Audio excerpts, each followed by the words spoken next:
የከሌ ብሔር እንላለን እንጂ እስኪ ሐሳቡ ራሱ ብሔር ማለት ራሱ ምን ማለት ነው?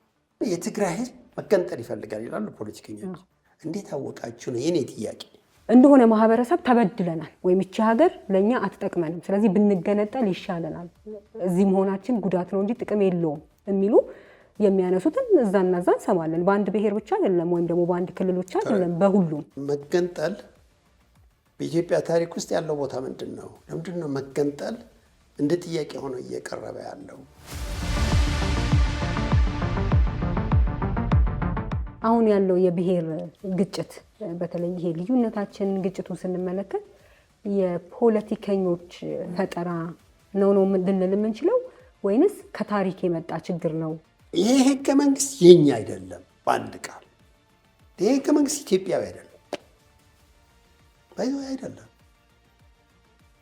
እኛ ከባህላችን ከአቅማችን ፌዴራሊዝም ለኢትዮጵያ እንዴት ተግባራዊ ሊሆን እንደሚችል በጭራሽ የሚገባ ነገር አለ። ሀገረ ትግራይ ብለው ለመጽሐፉ ርዕስ ለመሰየም ያነሳሱት ምክንያት ምንድን ነው? ሀገረ ትግራይስ ምንድን ነው? የትግራይ ተወላጆች ያለውን አሁን ይህ የአርእስት ድስ አይልም ይሉኛል እነዚህ የትግራይ ፖለቲከኞች። ሀገረ ትግራይ የሚያቀነቅነው ደግሞ አንተ በቃ የትግራይ ሰው አይደለም፣ ጸረ ትግራይ ነህ።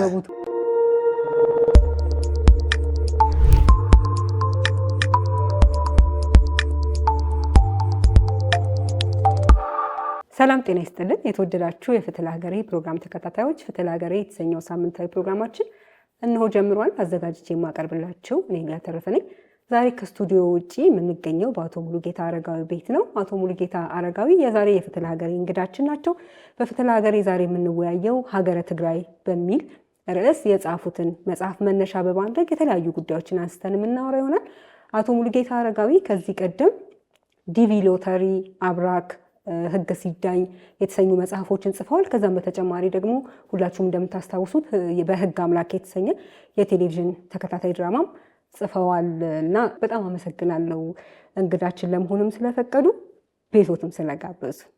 እኔ አመሰግናለሁ ስለመጣችሁ። እሺ፣ ሀገረ ትግራይ ላይ በጣም ብዙ ርዕሰ ጉዳዮች ተነስተዋል። በኋላ በዝርዝር እናወራቸዋለን። ግን እንደው ግን እኔ እንደመነሻ ባረገው ደስ የሚለኝ ሀገረ ትግራይ በሚል ይሄ መጽሐፍ ርዕስ መሰጠቱ ትግራይ ሀገር ናት ወይ፣ እንዴት ሀገረ ትግራይ የሚል ርዕስ ይሰጠዋል የሚል ጥያቄ የኔ ብቻ ሳይሆን የብዙዎች ይመስለኛል። መጽሐፉም ሀገረ ትግራይ ሲባል ትግራይን እንደ ሀገር አንስቶ የሚያወራ የሚመስለውም ብዙ ሰው ሊኖር ይችላል። ስለዚህ ሀገረ ትግራይ ብለው ለመጽሐፉ ርዕስ ለመሰየም ያነሳሱት ምክንያት ምንድን ነው? ሀገረ ትግራይስ ምንድን ነው? ያ ልክ ነው። መጽሐፉን ገና ያላነበቡ ሰዎች ርዕሱን አይተው ሀገረ ትግራይ ለምን የሚል ርዕስ አስፈለገ ያሉኝ ሰዎች አሉ። በትክክል ከመጀመሪያው ስታየው ራሱ ርዕሱ ይዘጋል ነው። ያ ይዘጋል። ምክንያቱም መጀመሪያ ያው የማንበብ ልምድ አለ። ይሄ መጀመሪያ መጽሐፍ ስታይ አርዕስቱን አይተሽ ነው። እኔ አስቤ የነበረው ጉጉት ይፈጥራል ነው ግን የፈጠረው እና ምንድነው የሚያሳየው? አክቹዋሊ እሱ ራሱ ነጸብራቅ ነው፣ ያንጸባርቃል። ይሄ ሀገረ ትግራይ ማለት ጽንሰ ሀሳብ ነው ብዬ ነው የማስበው እኔ። የፖለቲካ ጽንሰ ሀሳብ ነው ማለት ትግራይ ውስጥ ያሉ በተለይ ተቃዋሚ የፖለቲካ ድርጅቶች ትግራይን ነፃ እናወጣለን ብለው የሚያስቡ ፖለቲከኞች የሚጠቀሙበት ቃል ነው እና ትግራይ ውስጥ ሀገረ ትግራይ ኦልሞስት በየሳምንቱ ወጣት ምሁራን እየተሰባሰበ የሚያወሩበት ሰብጀክት ነው ማለት ይቻላል። በተለያዩ ዩቲዩቦች፣ በተለያዩ ቲቪ ስቴሽኖች፣ በተለያዩ የውይይት መድረኮች ሀገረ ትግራይ ፖፑላር ሰብጀክት ነው አሁን እዛ ትግራይ ውስጥ። በአጭሩ ሀገረ ትግራይ ማለት የመገንጠል ጥያቄ ማንሳት ማለት ነው። ሀገረ ትግራይ ሀገረ ኦሮሚያም ሊሆን ይችላል፣ ሀገረ አማራም ሊሆን ይችላል፣ ሀገረ ቤኒሻንጉልም ሊሆን ይችላል። ምን ማለት ነው? አንድ ብሔር ነኝ የሚል ቡድን ወይም ድርጅት ሊያነሳው የሚችል የመገንጠል ጥያቄ ነው። ሰው ኢትዮጵያ ውስጥ የመገንጠል ጥያቄ ለውይይት ሲቀርብ የመጀመሪያ ጊዜ አይደለም። ነገሩ ህገ መንግስታችን ውስጥ ያው እንደምናውቀው አለ። ግን በዚህ ደረጃ በርትቶ በኢትዮጵያ ካሉት ብሔር ብሔረሰቦች ወይም ክልሎች እንደ ትግራይ እንደዚህ ጎልቶ ወጥቶ መገንጠል እንፈልጋለን በሚል መልኩ የታየበት አካባቢ የለም። በአሁኑ ሰዓት ትግራይ ነው በከፍተኛ ደረጃ የሀሳብ እየተቀነቀነ ያለው። ይሄኛ ምንድን ነው መገንጠል በኢትዮጵያ ታሪክ ውስጥ ያለው ቦታ ምንድን ነው? ለምንድን ነው መገንጠል እንደ ጥያቄ ሆኖ እየቀረበ ያለው የሚለው ጥያቄ ያስጨንቀኝ ነበረ እኔ። ይሄ ሀገረ ትግራይ የትግራይ ችግር ብቻ አይደለም። ልክ እንዳልኩሽ ሁሉም ሊያነሳው የሚችል ችግር ነው። ለዚህም ነው ከበሩ ላይ መጽሐፉ ሽፋን ላይ የሁሉም ለማቅረብ የሞከር ነው። ምንድነው ፊት ለፊት ያለው ካርታ እንደሚያሳየው እና ይሄ ዝም ብሎ ተዳፍኖም መቀመጥ ያለበት ነገር ሳይሆን የኢትዮጵያ ሕዝብ በአጠቃላይ ሊወያይበት የሚገባ ሳብጀክት ነው። ስለፈራ ነው፣ ስለደበቅ ነው ወይም የለም ብለን ስለካድ ነው ብቻ ችግር ከመሆን አይቆምም። ችግሩ ተወያይተንበት በተቻለ መጠን መፍትሄ እንድንፈልግለት ነው እንግዲህ እኔ ለውይይት ያቀረብኩት። እኔም ሰዎች መጽሐፉን አንብበው ውስጡን ቢረዱት እንዳሉት ነው። ብዙ ጊዜ የመጽሐፍ ርዕስ መጽሐፉን ለማንበብ ሰዎች አንስተው እንዲገልጡት ስለምንድን ነው የሚለውን ለማንሳት ማነሳሻ ሊሆን ይችላል። የእርሱ ሀሳብ ደግሞ እንዴ የሚባል ነገር አለ እንደ ሀገረ ትግራይ በሚል ሀሳብ ምን ለማለት ፈልጎ ነው ይሄ ሰውዬ ብለው እንዲያዩት በሚል መነሻ ነው የገለጹት። ግን ከዛም በዘለለ ደግሞ ሀሳቡ ራሱ ምንድን ነው የሚለውን ከታሪክ ተነስቶ በጣም ብዙ ዝርዝር ነገሮችን ይሞግታል መጽሐፉ ላይ በደንብ በኋላ ላይ የምንመጣበታለን። ግን መጽሐፉን እንዳነበበ ሰው በጣም ወደ ተለያየ ቦታ ይወስዳል። ማለትም የፖለቲካ ነው፣ የህግ ነው፣ የታሪክ መጽሐፍ ነው። ምንድን ነው ይሄ መጽሐፍ የምንለው? ለምሳሌ አሁን ስለ ታሪክ በጣም ወደ ኋላ ሄዶ የትግራይን የአክሱም ስልጣኔን በጣም ዝርዝር ነገሮችን እያወራ ይመጣልና ታሪክን በጥልቀት ይመረምራል። በጣም ብዙ መጽሐፎችም ሪፈር ተደርገውበታል፣ በተለይ የታሪክ መጽሐፎች ማለት ነው። ስለዚህ ይህንን መጽሐፍ እርስዎ እንዴት ነው የሚገልጹት? የህግ ነው የምንለው? የፖለቲካ ነው ወይስ የታሪክ መጽሐፍ? ኤግዛክትሊ ያው አጭር መልሱ የሁሉም ነው ነው። ለምንድን ነው የሁሉም ነው የሚባለው? ለምንድን ነው ኢኮኖሚ፣ ፖለቲካ፣ ማህበራዊ እና ታሪካዊ ወይም ሃይማኖታዊም ሊሆን ይችላል። ምን ማለት ነው? እኔ ያው እንድጽፍ ያስገደደኝ እንግዲህ አንድ ሀጋይ ኤሪክ የሚባል ጸሐፊ አለ። ግሬተር ትግራይ ብሎ የጻፈ አንድ እስራኤላዊ ፕሮፌሰር ነው እና ታላቋ ትግራይ በሚል ርዕስ መጽሐፍ ጽፈዋል። አሁን እሱን ሳነበው ሰውዬው ምን ብለው ነው የሚከራከረው? ትግራይ ለምንድን ነው እስካሁን ያልተገነጠለችው ብሎ ነው የሚለውን ጥያቄ አንስቶ ነው ለመመለስ የሚሞክረው እና እሱን ኢንስፓየር አድርጎኛል። ምክንያቱም እንጃ ኢህአዴጎች ስልጣን ከያዙ ጀምሮ የመገንጠል ጥያቄ ጭንቅላቴ ውስጥ ነው ያለው። ምክንያቱም ኢህአዴጎች ከመጀመሪያም ሲመጡ በተለይ ቲፒኤልኤፎች ትግራይና መገንጠል ብለው ስለመጡ ከዛ ዘመን ጀምሮ የመገንጠል ነገር አለ። እኔ ደግሞ ኢትዮጵያና ትግራይ ለይቼ አይቼ አላውቅም። እንደዛም አይደለም ያደግኩት፣ እንደዛም አስቤ አላውቅም። ትግራይና ኢትዮጵያ ሁለት ሆነውብኝ አያውቁም። እኔ ግን እንደዚህ እኔ ስላሰብኩኝ ሌላ ሰው የሚያስበው መማር የለብኝም ማለት አይደለም። ሰዎች የመገንጠል ጥያቄ ሲያነሱ ኪሪዮስ ያደርገኛል። ለምንድን ነው እንደዚህ? ታዲያ ለምንድን ነው እኔ እንደዛም አላስበው? የእነሱን አመጣጥ ማወቅ ፈልጋለሁ። ይህ ሰውዬ በመጽሐፍ ጽፎ ሲያስቀምጠው ስፔሲፊካሊ የትግራይ ታሪክ ሲያወራ በጣም ገረመኝ። ልክ እኔ ይሰማኝ የነበረው እሱ በማስረጃ ያቀረበው ማለት ነው። ምንድን ነው ያደረገው? እሱ ታሪክ የኢትዮጵያን ታሪክ አመጣ። በተለይ የኖርዙ የሰሜኑ ታሪክ፣ ከሰሜኑም የትግራይ ታሪክ። ትግራይ አሁን ትግራይና ኤርትራ ያኔ አብረው ነበሩ እስከ አፄ ምኒልክ እስኪመጡ ድረስ። በተለያየ ጊዜ ትግራይ መገንጠል ይችል ነበር። ለምንድን ነው ያልተገነጠለው? ሳይገነጠል ከቆየስ ለምን አሁን እንገነጠላለን የሚሉ ልጆች ተፈጠሩ። ኬት ነው የመጡት እነዚህ ሰዎች? ለእኔ ታሪክ በጣም ኢምፖርታንት ነው። አክቹዋሊ ኢምፖርታንት ነው ብቻ ሳይሆን ታሪክ አሁን የተማርኩት ማለት ነው። እንግዲህ የታሪክ ሰው አይደለሁም። እኔ የህግ ተማሪ ነኝ፣ የህግ አስተማሪ ነኝ። ህግ ነው እድሜ ልኬ ከህግ ጋር ሲጫወት ነው የቆየሁት። ግን ታሪክን ሳነብ ለካ ሚስጥር ያለው ሁሉም ሚስጥር ያለው ለካ ታሪክ ውስጥ ነው። እኔ በጣም ነው ያፈርኩት። ኢትዮጵያ ታሪክ እስከ አምና ድረስ ሳላቅ መቆየቴ ማለት ሰው ይሄ ታሪክ ነው። በመሰረታዊነቱ ታሪክ ነው። ታሪክ ነው ያልኩበት ምክንያት ምንድን ነው? አየሽ አሁን እኔ እና አንቺ የምናስበው ሁሉም የኢትዮጵያ ሕዝብ የሚያስበው ልክ የተለየ እኔ ሀሳብ ያለኝ ነው። እያንዳንዳችን የራሳችን ሀሳብ ያለን ነው ይመስላል። ሊኖረን ይችላል። ይህ ሀሳብ ከየት መጣ የሚለው ጥያቄ ግን አይመልስልንም። የሚመልስልን ታሪክ ነው። እኔ አሁን የገባኝ እሱ ነው። ለምሳሌ ኢትዮጵያ እስካሁን ለምንድን ነው መዓት ጊዜ ይፈርሳል ኢትዮጵያ እየተባለ ይወራል። ኢትዮጵያ ትበታተናለች ያልተባለበት ዘመን የለም። ለምንድን ነው ያልተበታተነችው ኢትዮጵያ እስካሁን? ራሳቸው ህወሓቶች እንኳን እንገነጥላለን ትግራይን ብለው መጥተው ሰሜን ሸዋ ሲደርሱ የለም የኢትዮጵያ መንግስት ነው የምንሆነው ብለው የመገንጠል ጥያቄያቸውን ያነሱት። እነሱ ብቻ አይደሉም። ኦነጎችን ብታያቸው አሁን ኦሮሞዎች 4 ኪሎ ገቡ ሲባል የመገንጠል ጥያቄ አንስተን ነበር እንደ እስከ ማለት ድረስ እስከ ጭራሽ እስከ መርሳት። ኦፍኮርስ ይገባኛል። ያው የመገንጠል ጥያቄ ፖለቲካ ስልጣን ጥያቄ ስለሆነ ስልጣን ከያዝ ለምንድን ነው የምትገነጠየው? መጀመሪያ ግን የሚመስለን ገነጠላለሁ ብሎ የመጣ ድርጅት ልክ ያን ገነጥለዋለሁ ያለውን ቦታ ገንጥሎ መሄድ የሚፈልግ ነው ይመስላል። እሱ እንዳልሆነ በኢትዮጵያ ታሪክ አይተነዋል። ነገስታትም ምኑ መሳፍንት ወይም እነዚህ ዘመናዊ ፖለቲከኞች በአፋቸው አገር እንገነጥላለን እንዲሉ ይችላሉ። በተግባር ግን አገር ሲገነጥሉ በኢትዮጵያ ታሪክ ታይቶ አይታወቅም። የኤርትራ ሊወሰድ ይችላል። የኤርትራ ዲፍረንት ታሪክ፣ የተለየ ታሪክ ነው። የኤርትራ መጽሐፉም ላይ በዝርዝር ተቀምጠዋል። እሶ ፕራይመርሊ የሀገረ ትግራይ ጥያቄ የታሪክ ጥያቄ ነው። ታሪክ ደግሞ ሀገረ ትግራይን አይደግፍም ነው። እሱ ነው ማሳየት ነው። ታሪክ ምን ሰጠን መሰለሽ? መንግስት ሰጠን፣ ታሪክ ሃይማኖት ሰጠን፣ ታሪክ ባህል ሰጠን፣ ታሪክ ማህበራዊ ህይወት ሰጠን። ይሄ በታሪክ የተፈጠረ ነው።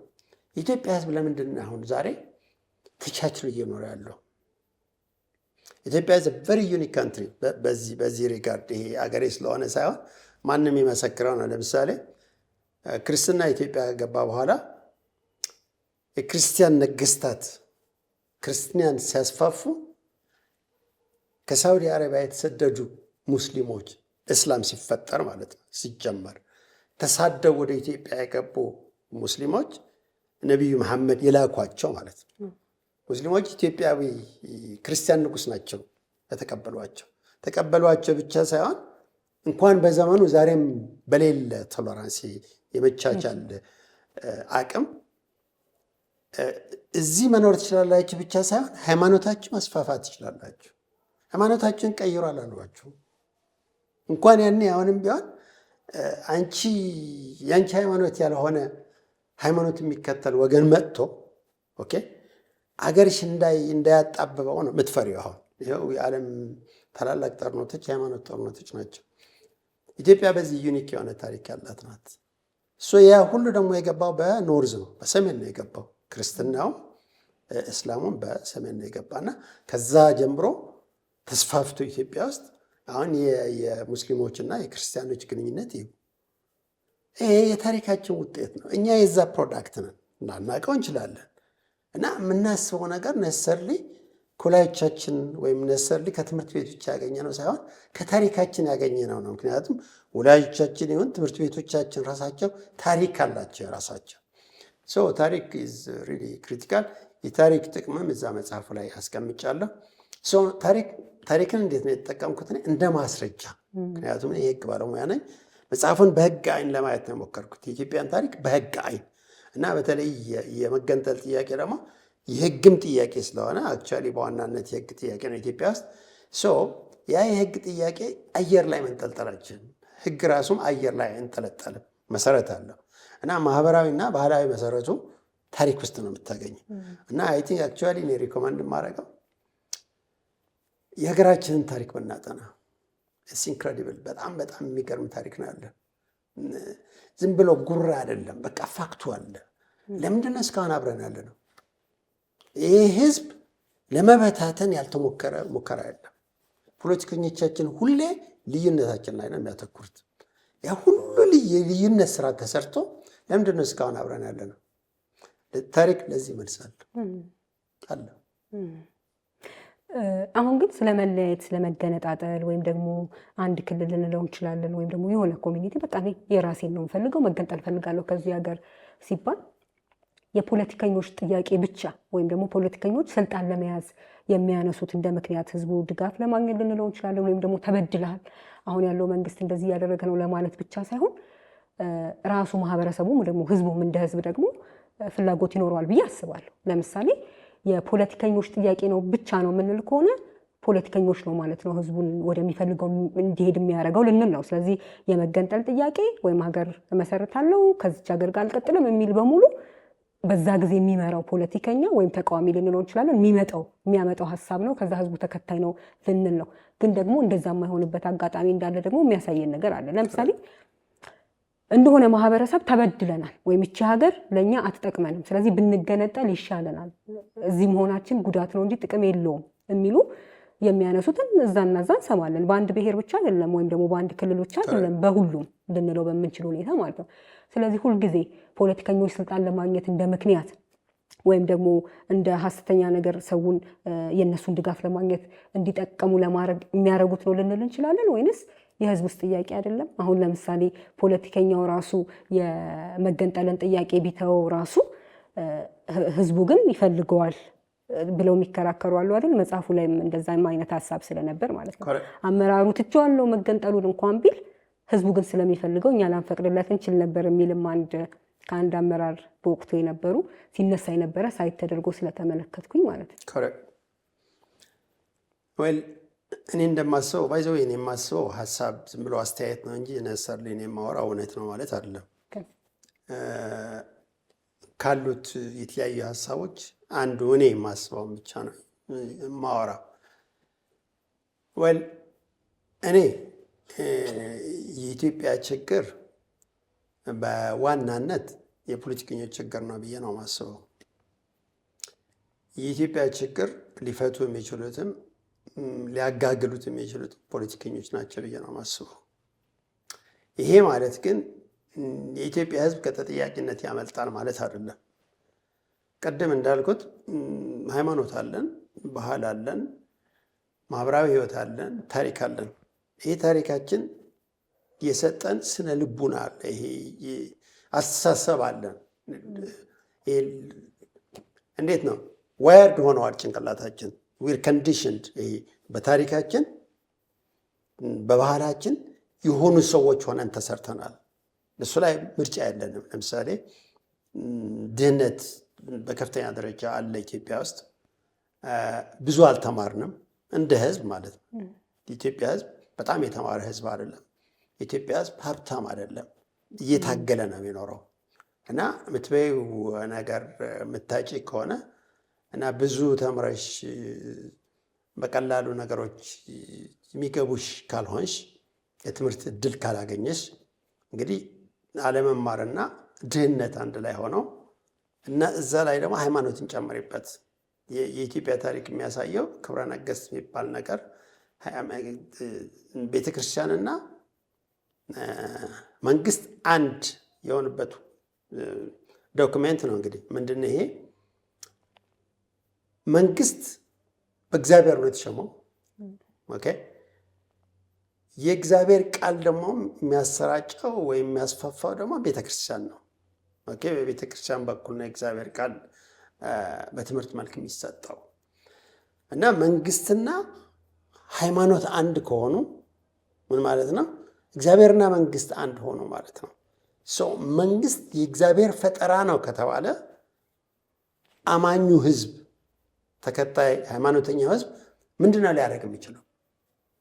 መንግስትን የሚጠይቅበት አቅም ነው መከተል ብቻ። የመንግስት አሽከር ልክ ግለሰብ እግዚአብሔርን መጠየቅ እንደማይችል አንድ አማኝ በእግዚአብሔር የሚያምን ግለሰብ ይሁን ቡድን እግዚአብሔርን መጠየቅ አይችልም። ምክንያቱም እግዚአብሔር ይለመናል እንጂ አይጠየቅም፣ አይከሰስም። ልክ ነገስታትም የኢትዮጵያ ነገስታትም አይከሰሱም። ንጉሥ አይከሰስም፣ ሰማይ አይታረስም እኮ ይባል ነበር እና አይከሰሱም። እስከ አፄ ኃይለሥላሴ ድረስ አይከሰሱም። ለነገሩ ነገስታት ተባሉ እንጂ መንግስቱ ኃይለማርያም ሲከሰሱ አልሰማሁም። መለስ ዜናዊ ሲከሰሱ አልሰማሁም። አብይ አህመድም የሚከሰሱ አይመስለኝም። ገና መጨረሻቸውን ስታላየን ማለት ነው። የኢትዮጵያ ነገስታትም ይሁኑ የኢትዮጵያ መሪዎች አይጠየቁም። የኢትዮጵያ ህዝብ እንደዚህ ነው የሚያውቀው። ከጠየቀ እግዚአብሔር ይጠይቃል እንጂ ሰው ዜጋ መንግስትን አይጠይቅም። ለዚህ ነው መንግስት የሚያስተላልፈው ህግ ኢትዮጵያ ውስጥ እንደ ኢትዮጵያ የሚፈጸምበት ስርዓትን ያላቅም። ሌላ ሀገር ህዝብ ሲከብደው ህይወት ያማርራል፣ ይጠይቃል፣ ይወጣል፣ ይሰለፋል፣ ይቃወማል። ኢትዮጵያ ውስጥ አይቻልም እንደዛ። መንግስት ስለከለከለ ብቻ አይደለም እንደ መንግስት እኮ ፈቅዶ አይደለም አመፅ የሚካሄደው። የኢትዮጵያ ህዝብ ወደ ቤተ ክርስቲያንና ወደ መስጊድ ነው የሚሄደው። በጣም ችግር ሲከብድበት እግዚአብሔር ተወካይ እያስቸገረን ነው። ስለዚህ የአቤቱታ መቅረብ ያለበት ለእግዚአብሔር ነው፣ ለአዛዡ። አየሽ ሃይራርኪ አለ። እኛ የመንግስት ሰብጀክትስ ነን፣ የመንግስት አሽከሮች ነን። የመንግስት ምንድን ነው አይደል ነው ዜጎች ምናምን ማለት ይከብዳል። የመንግስት ታዛዦች ነን። መንግስት ደግሞ እግዚአብሔር ነው የሰጠን። ተርፎር መንግስት ከበደለን እግዚአብሔር ጋር ነው ሄደን አቤት የምንለው። የሰጠህንን መሪ አንድ አድርግልን ወይ አስተካክልልን ወይ ማንሳልን። ይሄ ምን ፈጠረ? ይሄው አሁን ያለው ኢትዮጵያዊ ዜጋ አይነት ሰው ተፈጠረ ማለት ነው። እኛ ዊር ፕሮዳክትስ ኦፍ ዘ ፓስት። ምክንያቱም ኦርቶዶክስ ቸርች በጣም ጠንካራ ቸርች ነው። ኦርቶዶክስ ሃይማኖት በጣም ጠንካራ ሃይማኖት ነው። በሰው ብዛትም በእምነት ደረጃም ኢኳሊ ኢስላምም ጠንካራ ሃይማኖት ነው ኢትዮጵያ ውስጥ። ሙስሊሞች በሃይማኖታቸው ሲሪየስ ናቸው። የሆነ ችግር ሲፈጠር ለእግዚአብሔር ነው ጸሎት የምታደርጊው። እንደዚህ ነው ታሪካችን የተዋቀረው። መንግስትና ሃይማኖት አንድ ናቸው። ከዚህ የተነሳ ህዝብ ፖለቲከኞችን መጠየቅ አይችልም። ፖለቲከኞች ማለት መንግስት ማለት ነው። መንግስት እኮ ማለት ነው ፖለቲከኛ ማለት ስልጣን ላይ ያለ ማለት ነው። ወይም ስልጣን ላይ እና ትራዲሽናል ኢትዮጵያ ብታየውን መሳፍንቶች ናቸው የሚጨቃጨቁት እርስ በርስ ስልጣን ለመያዝ። መሳፍንት እንኳን ተዋግቶ አንዱ ከተሸነፈ ምንድነው የሚደረገው? የእግዚአብሔር ትእዛዝ ነው የሚለው። ሽንፈቱ ራሱ ሰው እጁን አውቶማቲካሊ ይሰጣል፣ ይታረቃል፣ ምን ይላል፣ ገፋ ቢል ይሸፍታል፣ ስቲል እንደገና በእግዚአብሔር ስም ይታረቃል። ቸርች ትገባለች፣ ታቦት ምን ይመጣል። የሬሊጅን ጉልበት ኢንክሬዲብል። የሃይማኖት ምን አረገን? እንዳንጠይቅ አረገን። በሃይማኖት ደረጃ አትጠይቅም እንዳልኩሽ፣ መንግስትን አትጠይቅም፣ አይፈቀድልሽ መጠየቅ። ስትማሪም ለምሳሌ ኦርቶዶክስ ቸርች ስታስተምርሽ ጀግና እንድትሆኝና ታማኝ እንድትሆኝ ነው የምትፈልግ። ጀግንነቱ ወታደር እንድትሆኝ ለመንግስት ነው፣ ታማኝነቱም ለንጉሱ ነው እና ለቤተ ክርስቲያን ነው። ቤተ ክርስቲያንና መንግስት አንድ ከሆነ ቸርቿን በጣም ኃይለኛ ናት። 1/3 መሬት አሁን ታደርግ ነበር አስቢ። እና ለንጉሱ ወታደር የምትመለምለው ቸርቿ ናት። እንደዚህ ተጣብቆ መንግስትና ሃይማኖት አንድ ከሆኑ መንግስት ጭንቅላትሽ ውስጥ ገብተዋል ማለት ነው። እና ያ ዩኒቲ ነው እስካሁን ያቆየን ብዬ የማስበው። ያ ዩኒቲ ነው ባህላችንን የቀረጸው። አንድ ንጉስ አጠፋ ተብሎ የሚጠየቀው ምን ሲያደርግ እንደሆነ ታውቂያለሽ? ሃይማኖትን ቸልስል ብቻ። ከሃይማኖት አፈነግጣለሁ ቢል ቸርቿ ትነሳበታለች። that's the only offense። ብቸኛው የንጉስ ጥፋት ተጠያቂ የምትሆነው በምድር ማለት ነው። በአማኞች ንጉሳቸውን ተጠያቂ የሚያደርጉት ከሃይማኖት አፈነግጣለሁ ሲል ብቻ ነው። አሁን አፄ ቴዎድሮስ የገጠማቸው ችግር እሱ ነበረ። ከቸርች ጋር መጣላት ሲጀምሩ ነው ሰው እየራቀ መሄድ የጀመረው። አይ ቲንክ ይሄ ታሪክ ነው እኔ ፋሲኔት የሚያደርገኝ። የአሁኑ ችግራችን ያለው ታሪካችን ላይ ነው። ምን አረጋ? ጥቂት የነቁ ናቸው እንግዲህ ፖለቲከኞች አየሽ የውጭ ቲዮሪ ያውቃሉ። ለምሳሌ ብሔር የሚባል የብሔር ትግል ወይም የነፃነት እንቅስቃሴ የፖለቲካ ድርጅት የሚባል ነገር ራሱ ፓርቲ ፖለቲክስ የፈረንጅ ወሬ ነው እና እኛ ተምረናል የምንል ሰዎች እሱን እዚህ ላይ ተግባራዊ ለማድረግ ነው የምንሞክረው። ምን ያደርጋል? የተማረው ሰው የሰውን ስሜት ይኮረኩራል። ሰው ደግሞ በቀላሉ ሊኮረኮር የሚችለው በዚህ በዝምድናው ይሄ ብሔር ማለት እንግዲህ ከስጋም ጋር ይያዛል። እንዳቀራረብሽ ከዚህ ከነገድ ከጎሳ ጋር ከቤተሰብ ከሰፈር ከመንደር ጋር ስለሚያያዝ ስሜት በቀላሉ የመኮርኮር ኢትዮጵያ ህዝብ ታሪክ ደግሞ የሚያሳየው ምንድን ነው? ኮሎኒያሊስቶችን ሲዋጋ መሳፍንቶች እርስ በርሳቸው ሲዋጉ ወይ እንደ ኢትዮጵያ የውጊያ ታሪክ ያለው ሀገር የለም። በቃ ሁሌ ውጊያ ነው። ከዚህ ተነስቶ ንጉሥ ያዛል፣ ህዝብ ያስፈጽማል። እንደዚህ አይነት ካልቸር ካለው የወጡ ናቸው እነዚህ ብልጥ ፖለቲከኞች እንግዲህ እና እነዚህ ፖለቲከኞች ያለውን ሪያሊቲ ኤክስፕሎይት አድርገው ነው ተጠቅመው ነው የፈለጉትን ነገር የሚያደርጉት። ስለዚህ ሁለታችን ተጠያቂዎች ነን። ህዝቡም ተጠያቂ ነው፣ የፖለቲካ ድርጅቱም ወይም ፖለቲከኞችም ተጠያቂዎች ናቸው እና የሁለት ኮምቢኔሽን ነው አዳይንድ ኦፍ ዘ ዴይ የሁለት ኮምቢኔሽን ነው ችግራችን ብዬ ነው የማስበው። ስለዚህ ስለ መገንጠል ጥያቄ ወይም ደግሞ ሀገር ስለመመስረት ስናወራ የፖለቲከኞች ጥያቄ ነው የምንል ከሆነ ሁልጊዜ ህዝቡ ተከታይ ነው ልንል ይሆናል ማለት ነው። እንደዛ ካልን ግን ለምሳሌ ፖለቲከኞቹ እኮ ስልጣን ይዘው ራሱ ህዝቡ ግን መጠየቁን የማያቆምበት ሁኔታ ይኖራል አይደለ? በአንድም ሆነ በሌላ ለምሳሌ የሆነ ግሩፕ ኦፍ ማህበረሰብ ወይም ደግሞ ህዝብ የመገንጠልን ጥያቄ ደጋግሞ ሲያወራ ወይም ደግሞ ሀገሬ አይደለችም ብቻ ሀገር ብሎ ሲጠይቅ እናስተውላለን አይደል? ስለዚህ እንደዛም ቢሆን አዎ እነሱ ፖለቲከኞቹ መጀመሪያ የተከሉት ነገር ነው ልንለው የምንችለው ወይስ እንደ ህዝብ ማኩረፍ አይቻልም ሀገር ላይ? እኔ እንግዲህ እንደ አስተያየት ነው የኢትዮጵያ ህዝብ ሲጠይቅ ነው ሰምቼ አላውቅም። ባይዘወይ ሁሌ ነው የሚገርመኝ የኢትዮጵያ ህዝብ የሚፈልገው ይሄ ነው ይባላል።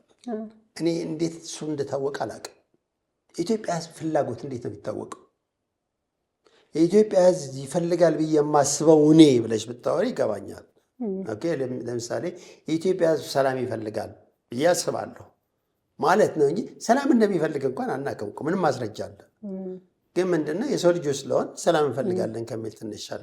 ለምንድን ነው ለምሳሌ ኢትዮጵያ ውስጥ ሚዲያ አለ? በቃ የለም። ነፃ ሚዲያ የሚባል ነገር የለም። ምን ማለት ነው? የኢትዮጵያ ህዝብ ፍላጎት እንጠይቅ። ዝም ብለው ሳምፕል ወስደሽ እንኳን ፖል ማለት ፈረንጆች የሚያደርጉት ፖል እስቲ የአዲስ አበባን ህዝብ ፍላጎት ምን እንደሆነ ለማወቅ እየዞር የምንጠይቅ እንኳን አይባልም እኮ። ፋክት እኮ የለንም፣ ምንም መረጃ እኮ የለም። ሰው ፖለቲከኞች መፈንጨት ይችላሉ፣ ይጠይቃቸው የለም። ሚዲያው ነበረ መጠየቅ የነበረበት አይደል? ሰው ሚዲያው የለንም። መንግስት ነበረ መጠየቅ ያለበት፣ መንግስትም ራሱ ተጫዋች ነው። ሰው ምን ይባላል? ለምሳሌ የትግራይ ህዝብ መገንጠል ይፈልጋል ይላሉ ፖለቲከኞች። እንዴት አወቃችሁ ነው የኔ ጥያቄ። ሀውዲ ነው የትግራይ ህዝብ ተጠይቆ ያውቃል? ተጠይቆ ማለት ወይም ሪፈረንደም ተደርጎለት ነፃ የሆነ ወይም ምርጫ ነፃ የሆነ ምርጫ ተካሂዶ እኔ በኢትዮጵያ ታሪክ ውስጥ ነፃ ምርጫ ተካሂዶ አይቻላቅም፣ ሆኖ አያውቅም። ምክንያቱም ምርጫ ባህላችንም አይደለም ታሪካችን ውስጥም የለም። ግን እንማረዋለን ብለን የምንጠብቀው ነገር ነው። እኔ እንደዛ ነው የሚገባል። ሰው የኢትዮጵያ ህዝብ ወይም የተለያዩ ብሔር ራሱ ብሔር ማለት ምን ማለት ነው? ብሔር ማለት አሁን የኢትዮጵያ ህዝብ ያውቃል ማለት ነው። እንኳን የኢትዮጵያ ህዝብ እኔና አንቺን እንስማማለን፣ በሱ በብሔር ምንነት ላይ እንግባባለን። ግን እንደምናቅ ስለምናወራ የሌለ መግባባት እንዳለ ተደርጎ ስለሚወራ የትግራይ ህዝብ መገንጠል ይፈልጋል። ሊፈልግ ይችላል፣ እኔ የማውቀው ነገር የለኝም። ግን ይፈልግ አይፈልግ መሆኑ ለማወቅ ህዝቡ መጠየቅ አለበት። ሲጠየቅ ደግሞ ነፃ ሆኖ ማለት ምንድነው የምትፈልገው? እኔ ምንድነው የምትፈልገው ተብሎ የኢትዮጵያ ህዝብ ሲጠየቅ ሰምቼ አይቻልም። ስለዚህ በህዝብ ስም የሚወራ ወሬ እኔ ትክክለኛ ነው ብዬ አላስብም። ስለ ሀገረ ትግራይ ለመጻፍ ያነሳሳውት ምክንያት የትግራይ ተወላጅ መሆኖት ነው ወይ? ከዛ በተጨማሪ ደግሞ የህግ ባለሙያ መሆኑ መምህር፣ ከዛም ደግሞ በህግ ስራ ላይ ተሰማርቶ እንደነበረ ሰው ደግሞ እዚህ መጽሐፍ ላይ ከታሪኩ በዘለለ ሞር በደንብ ምክንያታዊ በሆነ መልኩ ነገሮችን ለመመዘን እንዲያስችል የህግ ባለሙያ መሆኖትስ ተጽዕኖ አሳድሯል? ወይ እንግዲህ ከፈለግሽ እኔ ተወልጄ ያደግኩት መቀሌ ነው። እኔ መቀሌ ልጅ ነኝ። ሃይስኩል እስኪጨርስ ድረስ መቀሌ ነው የቆየሁት። ከዛ ወደ 6 ኪሎ ካምፓስ መጣ። ከዛ ጀምሮ እኔ ወደ መቀሌ አልተመለስኩም። ሰው ምንድነው አስተዳደጌም እኔ ተወልጄ ባደግኩበት ሰዓት የመገንጠል ጥያቄ ምናምን እየሰማሁ አይደለም እኔ ያደግኩት። የኢትዮጵያ አንድነት ሲባል ኢትዮጵያ አንድ ናት፣ ኢትዮጵያ ቆንጆ ናት፣ ኢትዮጵያ ኢትዮጵያ የሚል ወሬ እየሰማሁ ነው ያደግኩት። እናቴም ስታወራ እንደዛ ነው ስሰማ የነበረው። ለዚህ ነው ቀድም ያልኩሽ በተለይ አሁን ትግራይ ውስጥ ስላደግኩኝ እኔ ትግራይን በተሻለ ሁኔታ አውቀዋለሁ ብዬ አስባለሁ። ለምሳሌ ጎንደር ሂጅ አላውቅም፣ ጎንደርን አላውቅም። ባህር ዳር ሂጅ አውቃለሁ፣ ግን ባህር ዳር የመቀሌን ያህል አላውቀውም። ሰው ምንድን ነው በዛ ሴንሱ የሀገረ ትግራይ የሚል ሀሳብ የሚያቀነቅኑ ሰዎች የትግራይ ተወላጆች ናቸው እና የተሻለ ቅርበት አለኝ ብዬ አስባለሁ ኢንተርምስ ኦፍ ማይ ሳይኮሎጂ። እና እዛ ተወልጄ ስላደግኩ ህዝቡ ምንድነው የሚሰማው ሴንስ አለኝ እኔም ራሴ። በዛ ሴንሱ እዚህ ጋር ሪፍሌክትድ የሆነ ይመስለኛል የኔ የትግራይ ልጅ መሆን። ግን እንዳልኩሽ እኔ ደግሞ ኢትዮጵያዊ ነኝ። ኢትዮጵያዊ ማለት ልዩነቱን አይቼ ስለማላቅ ማለት ነው። አሁን ለወሬው እንዲመች ነው እንደዚህ አድርጌ እያቀረብክ ያለሁት እንጂ እኔ እድሜ ልኬ ዛሬ በዚህ የጀመርኩት አይደለም። እኔ እድሜ ልኬ ሚዲያ ላይ ቆይቻለሁ። ገና ትምህርት ቤት ኮሌጅ እያለሁ ነው መጻፍ የጀመርኩት በጋዜጣ ላይ እና እኔ አይገባኝም። ይሄ ኢትዮጵያ እንደሆነ ነው የሚገባኝ። ይሄ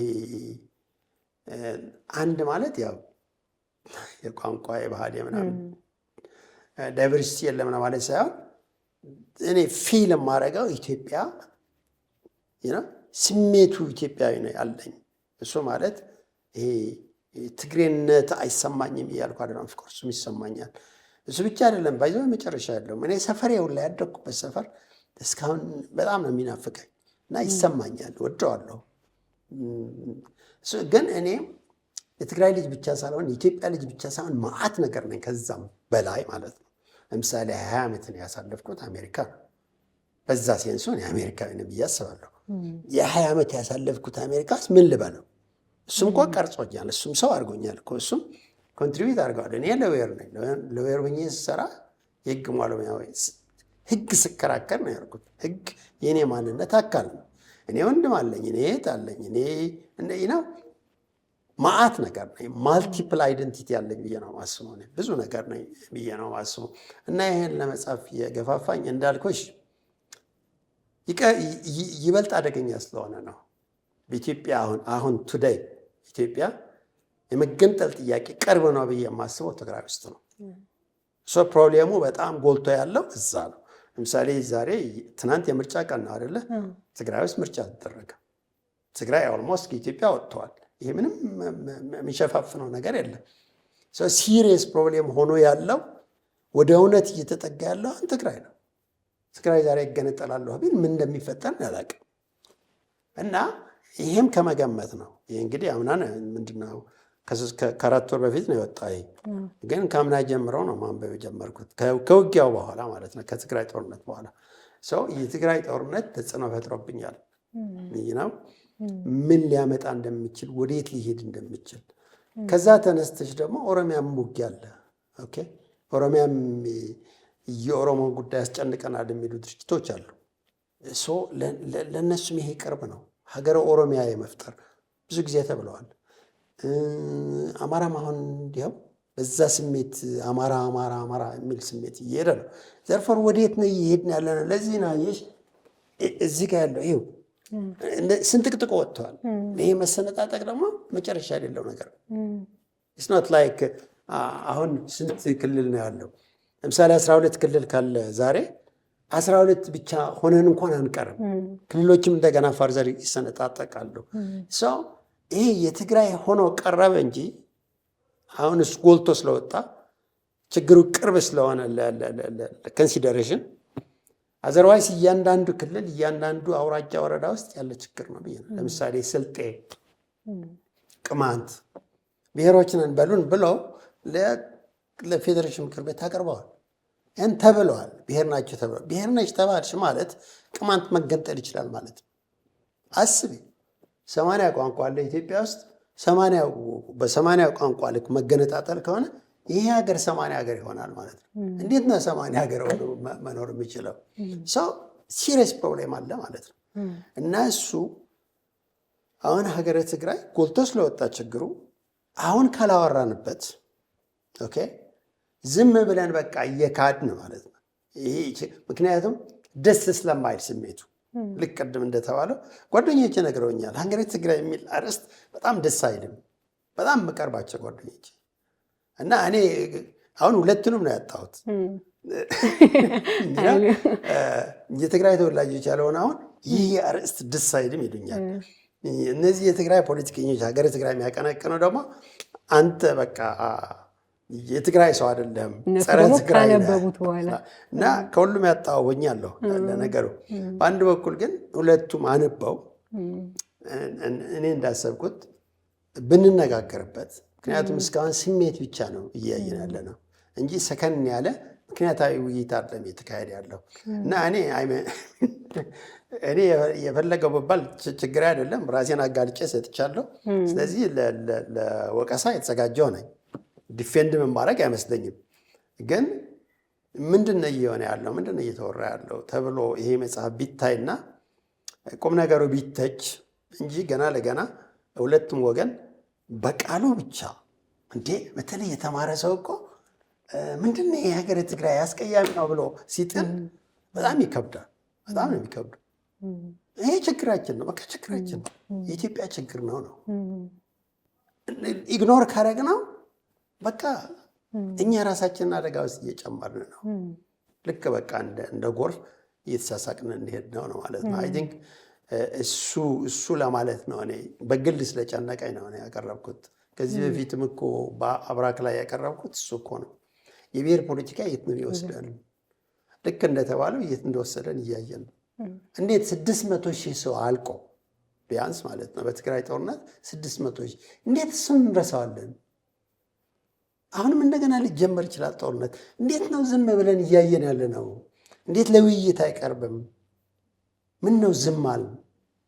እሱን ለመኮርኮር ነው እንግዲህ መግቢያውን ላይ አውርቼዋለሁ። አይ ቲንክ እሱ ነው እኔ ያስጨንቀኝ፣ በጣም ነው ያስጨንቀኝ። አይ ቲንክ የመነጋገርም እኮ ባህል ልምድ ስለሌለን ነው። እኔ ያልኩት ብቻ ነው ትክክል የምንለው ነው። በተለይ ደግሞ ይሄ በተማረው ሰው ይብሳል። ለምሳሌ ቅድም እንደተባለው እኔ በደንብ የምጋራው ነገር እንደተማረ ሰው ሀገረ ትግራይ የሚል መጽሐፍ አይቶ እስኪ ስለምንድን ነው ብሎ ገልጾ ለማየት እንኳን ከሽፋኑ በመነሳት ቁጭ የሚያደርግ ሲሆን ጥያቄ ያስነሳል። ከዛ ካነበብን በኋላ ደግሞ ለምንድን ነው እንደዚህ ብለው የጻፉት ብሎ ሀሳቡን ከመሞገት ይልቅ አይ በቃ ትክክል አይደለም የኔን ሀሳብ እስካልተከተለ ድረስ የሚለው በሁለቱም ገልጸውታል። እርሱም እኔ በገባኝ ልክ ነው ይህንን የጻፍኩት፣ ይሄ ማለት ትክክል ነው ማለት አይደለም፣ የሀሳቤን ነው መግለጽ የምፈልገው ስለሆነ አይ ቲንክ እንደዚህ አይነት ነገሮች ሲነሱ በጣም ሴንሲቲቭ ስለሆኑ ይመስለኛል። ሴንሲቲቭ ነው ግን ደግሞ መድፈር ደግሞ አለብን። መነጋገር ከስሜቱ አልፈን መጠየቅ መቻል አለብን። ስንጠይቅ ደግሞ የተማረውን ችግር እየፈጠረ ያለ እሱ ደግሞ እሱ ኃላፊነት መውሰድ አለብን። ያልተማረውን ማቀድም እንዳልኩሽ ነው። መከራውን ለእግዚአብሔር ነው የሚናገረው። እኛ ግን መከራችን እኛ ሶልቭ እናደርጋለን የሚል እምነት ስላለን እንንቀሳቀሳለን፣ እናነባለን፣ እንጨቃጨቃለን። የተማረ ሰው ሀሳብ ማስተናገድ ሲያቅተው ግን ከባድ አደጋ ነው። ማንበብ በራሱ የሚጨምረው ነገር አለ። ለምሳሌ አሁን እኔ ታሪክ ብዙ ማነብሰው አይደለሁም፣ ግን በጣም ብዙ መጽሐፎች ሪፈር ተደርገው በጣም የታጨቀ ነገር አይቻለሁ፣ አመስግኛለሁም ለዛም።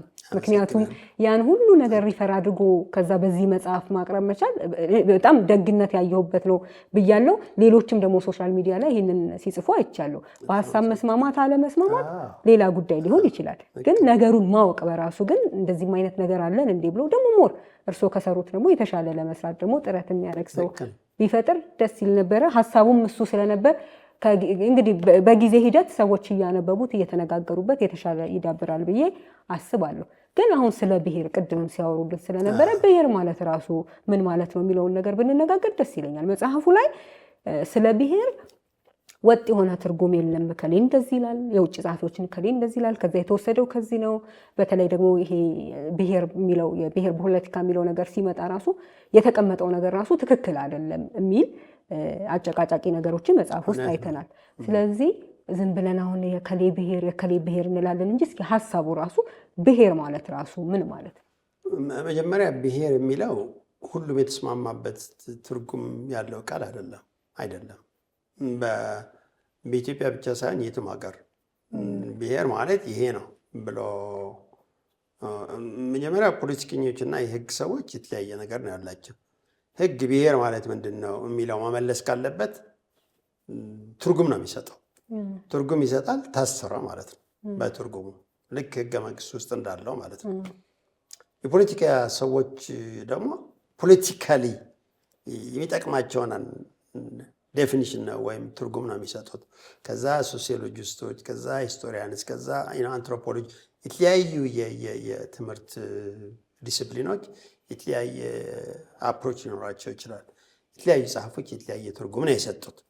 ዘርፎር ለብሔር እኔ የምሰጠው ትርጉም የለኝም። ግን እዚህ መጽሐፍ ላይ የተጠቀምኩት ምንድነው፣ ለምሳሌ ዘውግ የሚባል ቃል አለ። እኔ ዘውግ የሚባል እዚህ ጋር መጠቀም አልፈለግኩም። ለምን ፖለቲከኞች አይወዱትም፣ ቅር እንዳይላቸው ማለት ነው።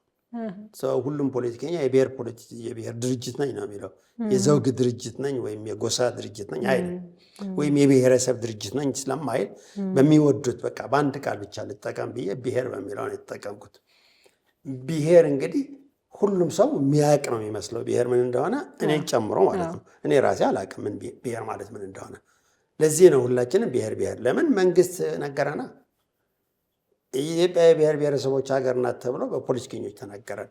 እነሱ ፖለቲከኞች ምን ማለታቸው እንደሆነ የገባቸውም አይመስለኝም። እኔ ራሴ እንዳልኩሽ የተለያየ ስለሆነ ማለት ነው። እኔ ከማንም ሰው ጋር አሁን በሟገት ማንም ሰው ይሁን የፈለገው የተማረ ሊቅ ይሁን አንድ አይነት ትርጉም ነው ያለው ብሔር ብሎ ሊያሳምነኝ የሚችል አይመስለኝም። ሰው ውይይት መሆን ያለበት አንቺ የሆነ ትርጉም ከሰጠሽው በአንቺ ትርጉም ነው መወያየት ያለብን። የአንቺ ትርጉም ልክ እንዳልሆነ ማሳየት ካልቻል፣ ልክ ወያኔዎች እዚህ አሁን ቲፒኤልኤፎች ምንድን ነው ያደረጉት? የስታሊን የብሔር ትርጉም ነው የወሰድነው ነው ያሉት። አሁን እዚህ ጋር ሁለት ነገር አለ።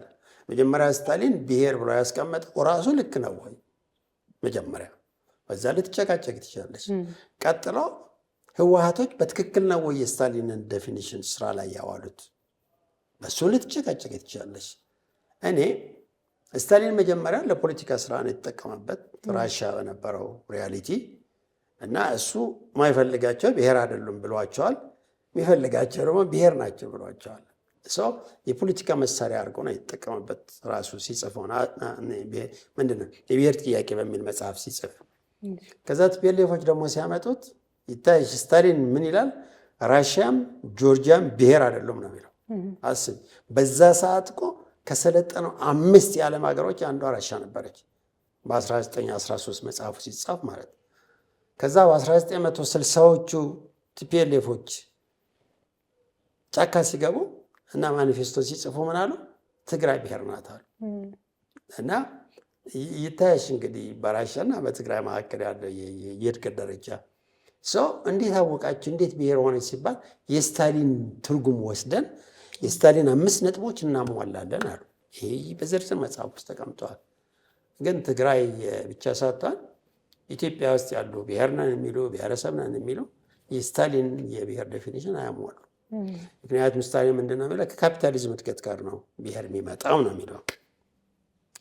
ሚኒንግ ኋላ ቀር የሆነ ሀገር፣ ገና ያልዳበረ ሀገር ብሔር የሚባል ነገር ሊፈጥር አይችልም ነው። ድንገት ብሔረሰብ መፍጠር ከቻለ ነው የሚለው እሱ። በሱ መለኪያ ቲፒኤልኤፎች አጭበርብረዋል ብዬ ነው የማስበው። ይሄ የህዝቡን ስሜት ለማነሳሳት ተጠቅመውበታል። ለነገሩ ብሔር ነው ባይሉም ኦኬ፣ እዛ ላይ ነው ያለው። ብሔር የሚል ቃል ተመረጠ እንጂ ሌላም ቃል ብትጠቀሚ ዋናው ምንድን ነው? ህዝቡን ማነሳሳት የምትችይበት ነገር።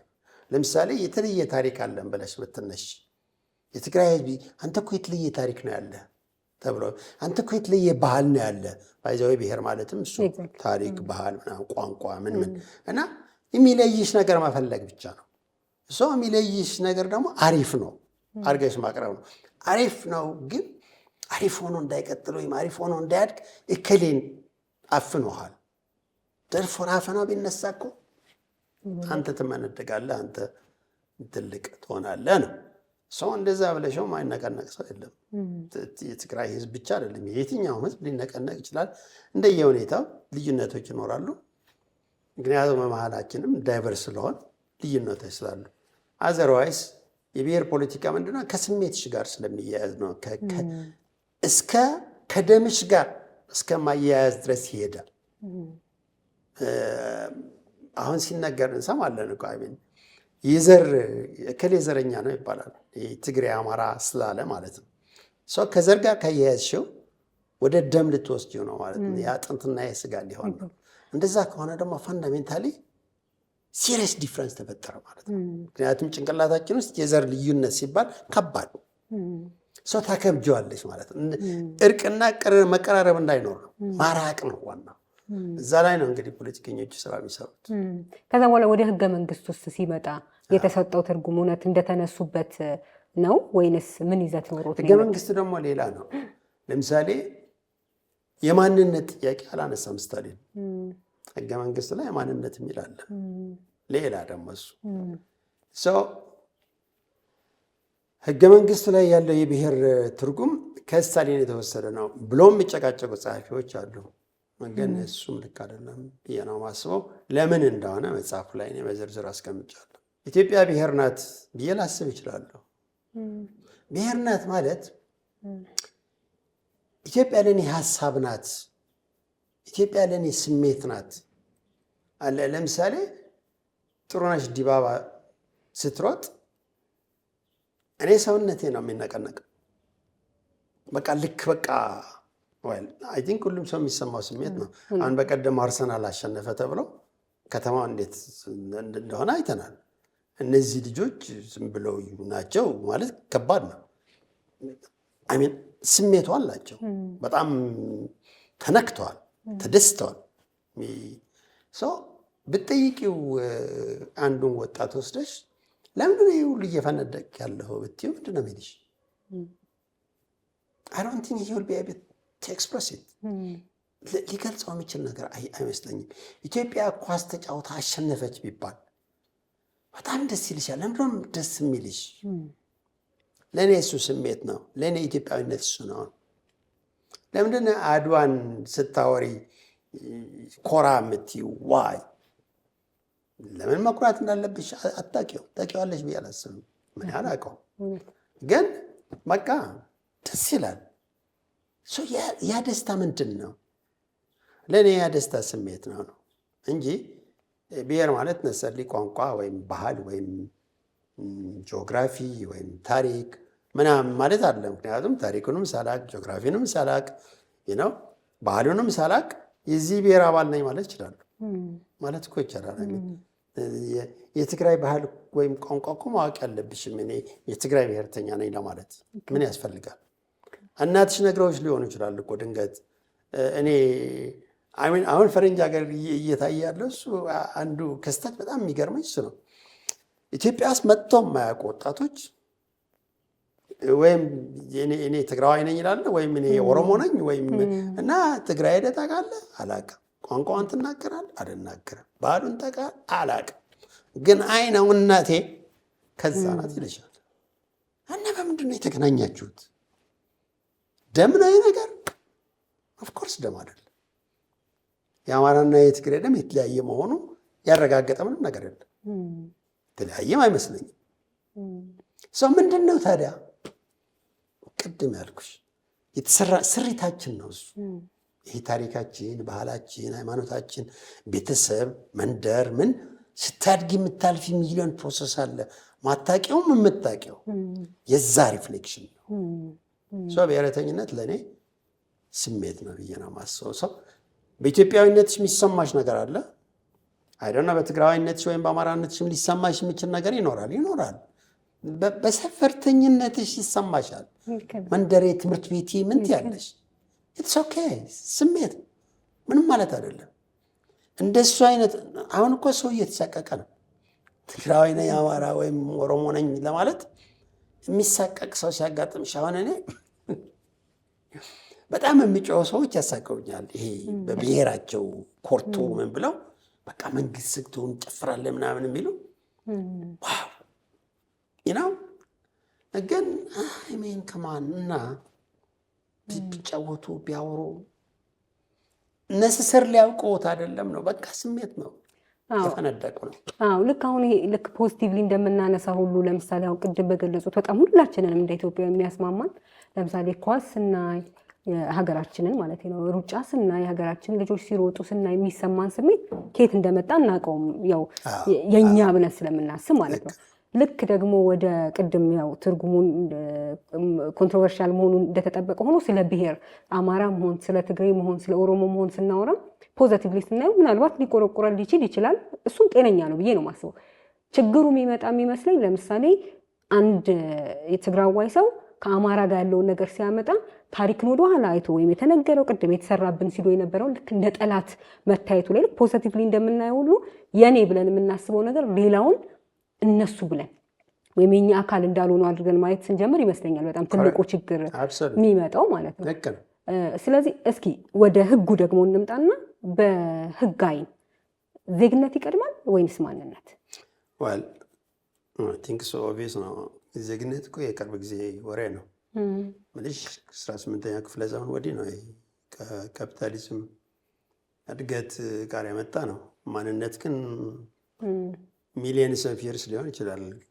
ከሰፈርሽ ነው የምትጀምሪው፣ ከቤተሰቦች ነው የምትጀምሪው። ቡድን ከመፈጠር ከጀመረበት ሰዓት ጀምሮ ነው አንድ ሰፈር ውስጥ የሚኖር የሆነ ህዝብ ሌላውን ሰፈር ማያውቅ ድንገት በሆነ የዌዘር ክራይሲስ መንቀሳቀስ ካለበት እና ከሌላ ግሩፕ ጋር ቢገናኝ ኮምፎርታብል የሚሆን አይመስለኝም። ማን ይሄ ሌላ መጣ ማለት ነው። ከዛ ቀን ጀምሮ ያለ ነገር ነው። የማንነት ጥያቄ የተለያየ መልክ ነው የሚይዘው እንጂ ያና ማንነት ይረዝማል ጊዜው። ያንን ካልን ወደ ህገ መንግስታችን እንምጣና የራስን እድል በራስ ስለመወሰን ያወራል የኛ ሀገር ህገ መንግስት ማለት ነው። እዚህ መጽሐፍ ላይ በስፋት የተዳሰሰው የራስን እድል በራስ መወሰን የሚለውን ከሌሎች ሀገራት ኤክስፒሪየንስ ጋር በማወዳደር የሚነሳ አለ። የኛ ከሌላ ሀገር የመጣ ነው ወይም ከከሌ ጋር ሼር የምናደርገው ነው የምንለው ነው ወይንስ የሚለይበት ካለ በምን ነው የሚለየው? ከተማሪዎች እንቅስቃሴ ከዩኒቨርሲቲ ተማሪዎች እንቅስቃሴ ጋር ነው የሚያያዘው። የኢትዮጵያ የፓርቲ ፖለቲካ በአጠቃላይ አጭር ጊዜ ነው።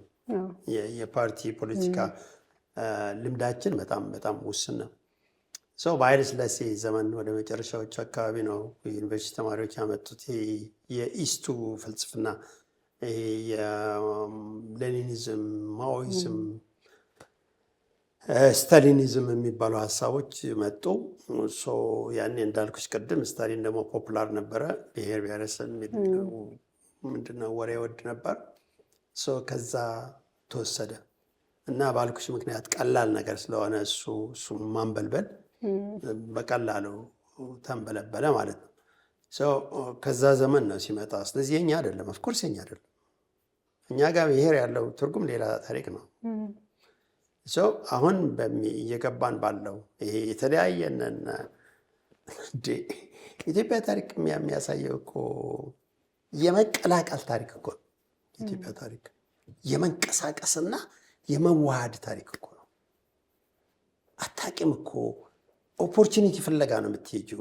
ወይም ወታደር ሆነች ትሄጃለሽ፣ ወይም ነጋዴ ሆነች ትሄጃለሽ፣ ወይም ሹፌር ሰራተኛ ምን ሆነች ትሄጃለሽ። በየቦታው ሰው ስትንቀሳቀስ አሁን አይደለም ከድሮ ጀምሮ ነው የማወራልሽ።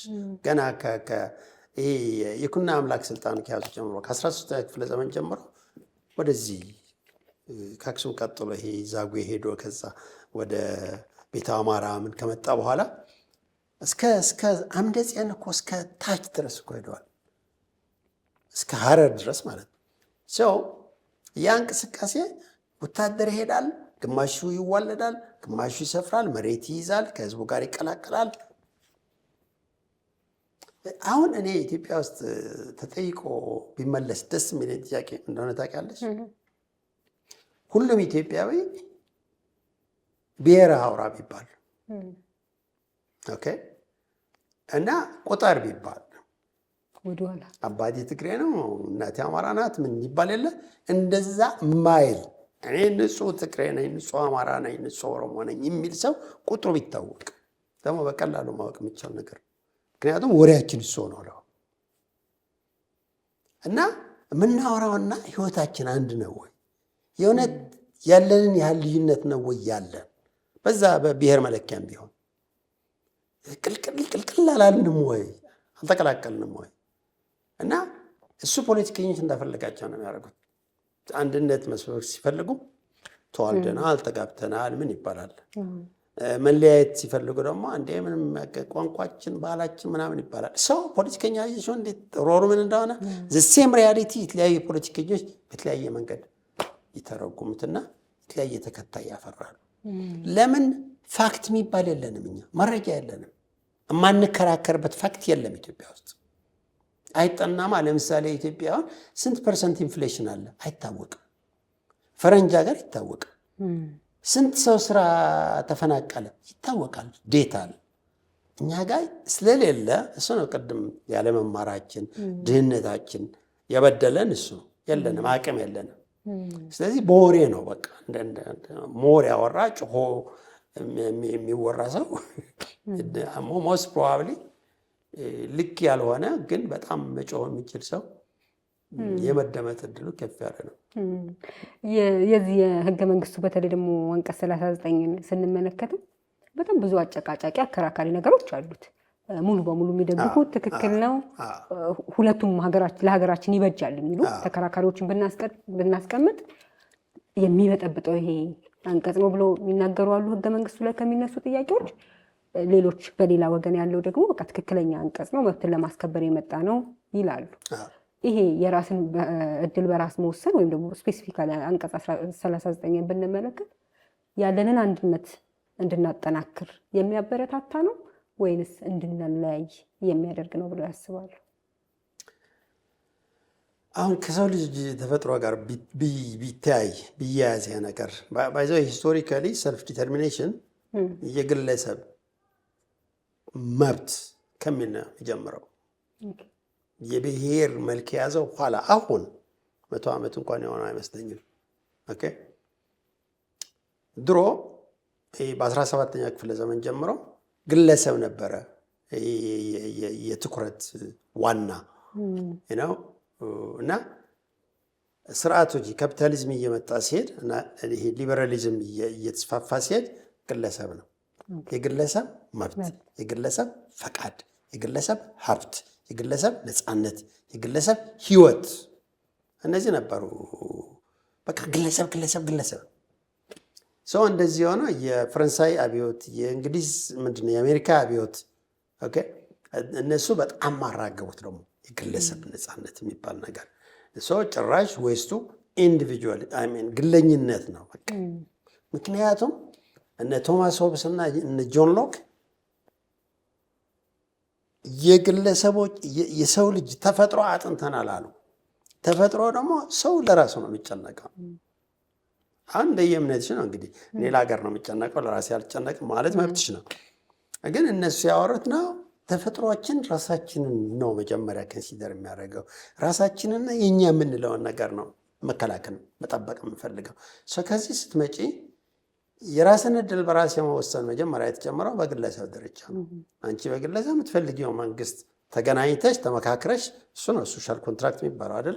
ተነጋግረው ሰው እያንዳንዱ ግለሰብ ነፃነት አለው የመምረጥ የመናገር የምን ተብሎ ሰው ሰልፍ ዲተርሚኔሽን ማለት ሰልፍ የሚለው ቃል ያ የግለሰቡ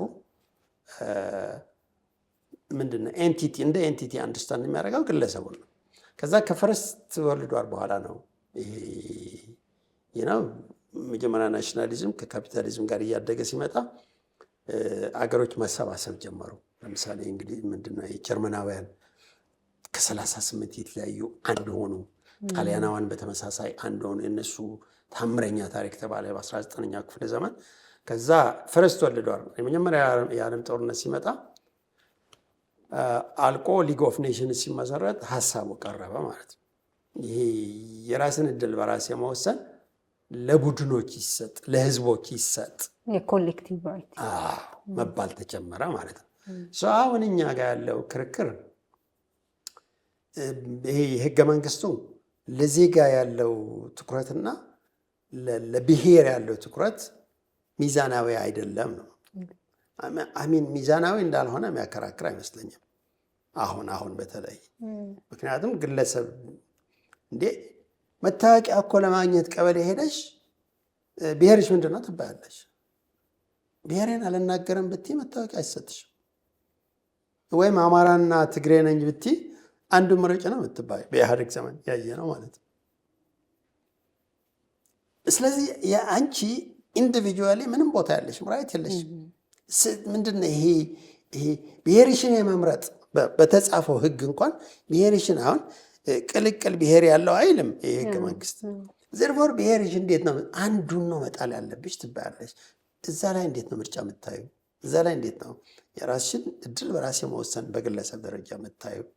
እና ግሩፑ የወሰነው ነው ግለሰቡን የሚገዛው። ኦፍኮርስ የሚያስቀው ግሩፑ ደግሞ እንዴት ነው ፎርም የሚደረገው ሲባል ልክ ትናንት እንደተካሄደው ምርጫ ሲካሄድ ደግሞ በግል ነው ቮት የምታረጊ። በግል ቮት ስታረጊ ግን ቋንቋውን መቀየር አትችይም። በግል አስተዳደሩ መቀየር አትችይም። ሰው የግሩፑ ፍላጎት ነው የተባለው ነገር ግለሰቡ ላይ ተጫነ ማለት ነው። እኔ አሁን ለምሳሌ የትግራይ ተወላጅ ነኝ አይደል? ከዛሬ ጀምሮ የትግራይ ተወላጅ መሆን አልፈልግም ብል ምን ነው የሚፈጠረው? እና አማራው ጋር ሄጄ በእናታችን እናንተ አባል አድርጉኝ ብል እንዴት ነው የሚሆነው? That's impossible። ስለዚህ እኔ አንተ የትግራይ ተወላጅ ነህ እዛ ነው መቀመጥ የምትችለው እዛ በቃ ኢሚዩታብል የማይቀየር ነገር ሆነ ማለት ነው። ስለዚህ ምርጫ አለ። ግለሰብነት የጠፋ ብሔሩ ተጭኖብኛል ነው ይህ አይደለም የሚል ካል እኔ መሆን የነበረበት ብዬ የማስበው እኔ የቡድን መብት አይኖር አይደለም። የቡድን መብት ግን የቡድን መብት መመንጨት ያለበት ከግለሰቡ ፍላጎት ነው። መንግስት አይደለም ከላይ መጫን ያለበት። በህግ የምታስቀምጨው ነገር መሆን አልነበረበት። መንግስት ማበረታታት መርዳት እንዴ ማት ሀገሮች እኮ አሉ ማልቲካልቸራሊዝም ብለው የሚያስፋፉ የሚረዱ ማይኖሪቲዎችን ለማስተማር ኢኮኖሚካሊ ፓርቲሲፔት እንዲያደርጉ የተለየ እገዛ የማድረግ ባህላቸው ቋንቋቸው እንዲያሳድጉ እኮ እርዳታ ያደርጋሉ። ግን በህግ አይደለም ግዴታ ተብሎ የተቀመጠው። አንቺ የአማራነትሽ ከማረሽ አማራ ሆነሽ መኖር ትችላለሽ፣ ካላማረሽ ደግሞ ከሌላው ጋር ተቀላቀለሽ መኖር ትችላለሽ። አንቺ መጤነሽ እዚህ አይደለም ቤትሽ አትባይ። እዚህ እኮ እኛ ሀገር እኮ ያለው አሁን በቃ የተለያየን ኃይለኛ ምንድነው አጥር እኮ ነው እየተሰራ ያለው እንጂ አንድ የሆነ ቡድን ይሄ ቋንቋ ነው የሚፈልገው ቢል ኦኬ ከፈለክ ቋንቋውን አዳብር፣ ግን ራስህ ነው የምታዳብረው። መንግስት አያገባውም። እዚህ ከፈለገ መንግስት ይረዳሃል እንጂ ግዴታ የለበትም ተብሎ ሁሉም ሰው እንደሱ አይነት ኦፖርቹኒቲ ቢሰጠው ቋንቋ ማሳደግ ከፈለገ ያሳድጋል። ማሳደግ ካልፈለግሽ ደግሞ አታሳድግም። ኢትዮጵያ ውስጥ አለመፈለግ አይቻልም። ትግራይ ውስጥ የምትኖሪ ከሆነ የግድ ትግርኛ መማር አለበት ይባል። አልፈልግም ትግርኛ መማር ማለት አትችይም። ፍርድ ቤት ሄደሽ እና ምንድን ነው ፍልስፍና አይደለም ችግሩ፣ እኛ ስራ ላይ እያዋልንበት ያለው ነገር ነው ዋናው ችግሩ። እንዴት በቋንቋ ብቻ አገር ኦርጋናይዝ ይደረጋል? ምንድነው ቋንቋ ልዩ የሚያደርገው ከሌላው ነገር? የግለሰብ ፍላጎት እንደ ግለሰቦች ኢንዲቪጁዋል ዩኒክ አይደለም ወይ? እያንዳንዱ ግለሰብ ያ ዩኒክነስ ያ ልዩ የግለሰብ ህይወት እንዴት ነው ዝም ብሎ ግሩፕ ውስጥ ተጠቅልሎ ገብቶ ሰው ምን ለማለት ነው ፈልገው ነው ሚዛኑ አልጠበቀም ነው። ሚዛኑ ደግሞ መጠበቅ ከባድ አይደለም። ለዚህ እኮ ነው የብሔር ፖለቲካ አያስፈልገንም። የግሩፕ የቡድን ፖለቲካ ለማራመድ የግድ የብሔር ፖለቲካ አያስፈልገንም። ቡድን አንድ የትግራይ ተወላጅ ለምንድን ነው ከአማራ ተወላጅ ጋር በሆነ ኢንተረስት አንድ ሆኖ የሆነ ነገር ማይፈጥሩት? ለምን ነው የሚታጠሩት በዚህኛው አርቲፊሻል ነገር? ነው ናቹራል አይደለም። አንተ እዚህ ተገደብ ትግራይ ከዚህ እንዳታልፍ አማራ ከዚህ ምን አመጣው? እሱ ምንድነው አድቫንስ የሚያደርገው? ደግሞ በተግባር ያየነው እሱ ነው። ደግነቱ አሁን ሰልችቶናል መሰለኝ፣ እየሰለቸን ነው። ምክንያቱም ሁሉም ደክሞታል፣ ሁሉም ተጎዳ። ድሮ መጀመሪያ በጃንሆይ ጊዜ አማራው ጨፈጨፈ ነበረ የሚባለው። አማራው የአማራ ገዢ መደብ። ከዛ በኋላ እንደዛ ተብሎ ደርግ መጣ። ደርግም የአማራው ኢንትረስት ነው እያራመደ ያለው ተባለ። ከዛ ደርግ ሲሄድ ኢህአዴጎች ሲመጡ ወያኔዎች ናቸው ስልጣን የያዙ፣ እነሱ ደግሞ የትግራይ በላይነት አሰፈኑ ተባለ። ኦፍኮርስ ተጠቀመ ይኖራል። ከዛ እነሱ ሄደው አሁን ደግሞ ብልጽግናዊ ስልጣን ላይ ሲመጡ ኦሮሞዎች ናቸው ባለጊዜዎች እየተባሉ ነው። አሁን ደግሞ ሰው አማራውም ተኮነነ፣ ትግሬውም ተኮነነ፣ ኦሮሞም አሁን እየተኮነነ ነው። እያዋጣ አይደለም ማለት ነው። የብሔር ፖለቲካ እየሰራ አይደለም። ከጸብ አላወጣንም፣ ከጭቅጭቅ እያወጣን አይደለም። ሰው ለምን ይሄኛውን ቁጭ ብለን እንዴት ነው ነገር ባላንስ ሽት ለምን አናወጣው? ይሄ ጥቅሙና ጉዳቱ ለምን አይታይም? እሱ ማለት ነው። እና ይሄኛው ልክ አይደለም ይሄኛው ልክ ነው ለማለት ሳይሆን እሱ የኦፒኒየን ጉዳይ ነው። የኔ ኦፒኒየን አለኝ። እኔ የብሔር ፖለቲካ ይጠቅመናል ብዬ አላስብም። ግን ይሄ አስተያየት ነው ብሎ ድንጋይ ላይ የተጻፈ አይደለም። ለመነጋገር ያህል ነው። ሌላ ደግሞ መጥቶ የብሔር ፖለቲካ ይጠቅማል ካለ እንነጋገርና ከዛ ህዝቡ የሚሳተፍበትና ከዛ ህዝቡ የሚፈልገውን ነው የተሻለው ብለን በድምፅ እንወስን ነው። ግን ዝም ብሎ አንድ ጊዜ አስቀምጠሽው እንደማይነካ ነገር ባይደረግ እየጎዳን ነው። ጉዳቱ ግልጽ ነው። እኔ ሶርሱን ማየት በጣም አስፈላጊ፣ ቅድም ገልጸውታል። እዚህ መጽሐፍ ላይ በደንብ በዝርዝር አንስተውታል። ግን አሁን ያለው የብሔር ግጭት በተለይ ይሄ ልዩነታችን ግጭቱን ስንመለከት የፖለቲከኞች ፈጠራ ነው ልንል የምንችለው ወይንስ ከታሪክ የመጣ ችግር ነው ልንል የምንችለው የሚለውን ለምሳሌ ሁለቱም ሊሆን ይችላል። ግን እንዴት የሚለውን ነገር ማየት በጣም አስፈላጊ ነገር ነው ብዬ ስለማስብ ማለት ነው። ሁለተኛ ከእንደዚህ አይነት የብሔር ግጭት ወይም ደግሞ የብሔር ውጥረት ውስጥ ሀገራችን የምትወጣ ይመስሎታል? አሁን ባለንበት ሁኔታ መጀመሪያ ሶርሱን ይንገሩ፣ ከዛ የምንወጣ ነገር ነን ወይ ሲታይ? ያው እንዳልኩሽ ነው። ለምሳሌ ህዝባችን ፖለቲከኞቹ የመጠየቅ አቅም ቢኖረው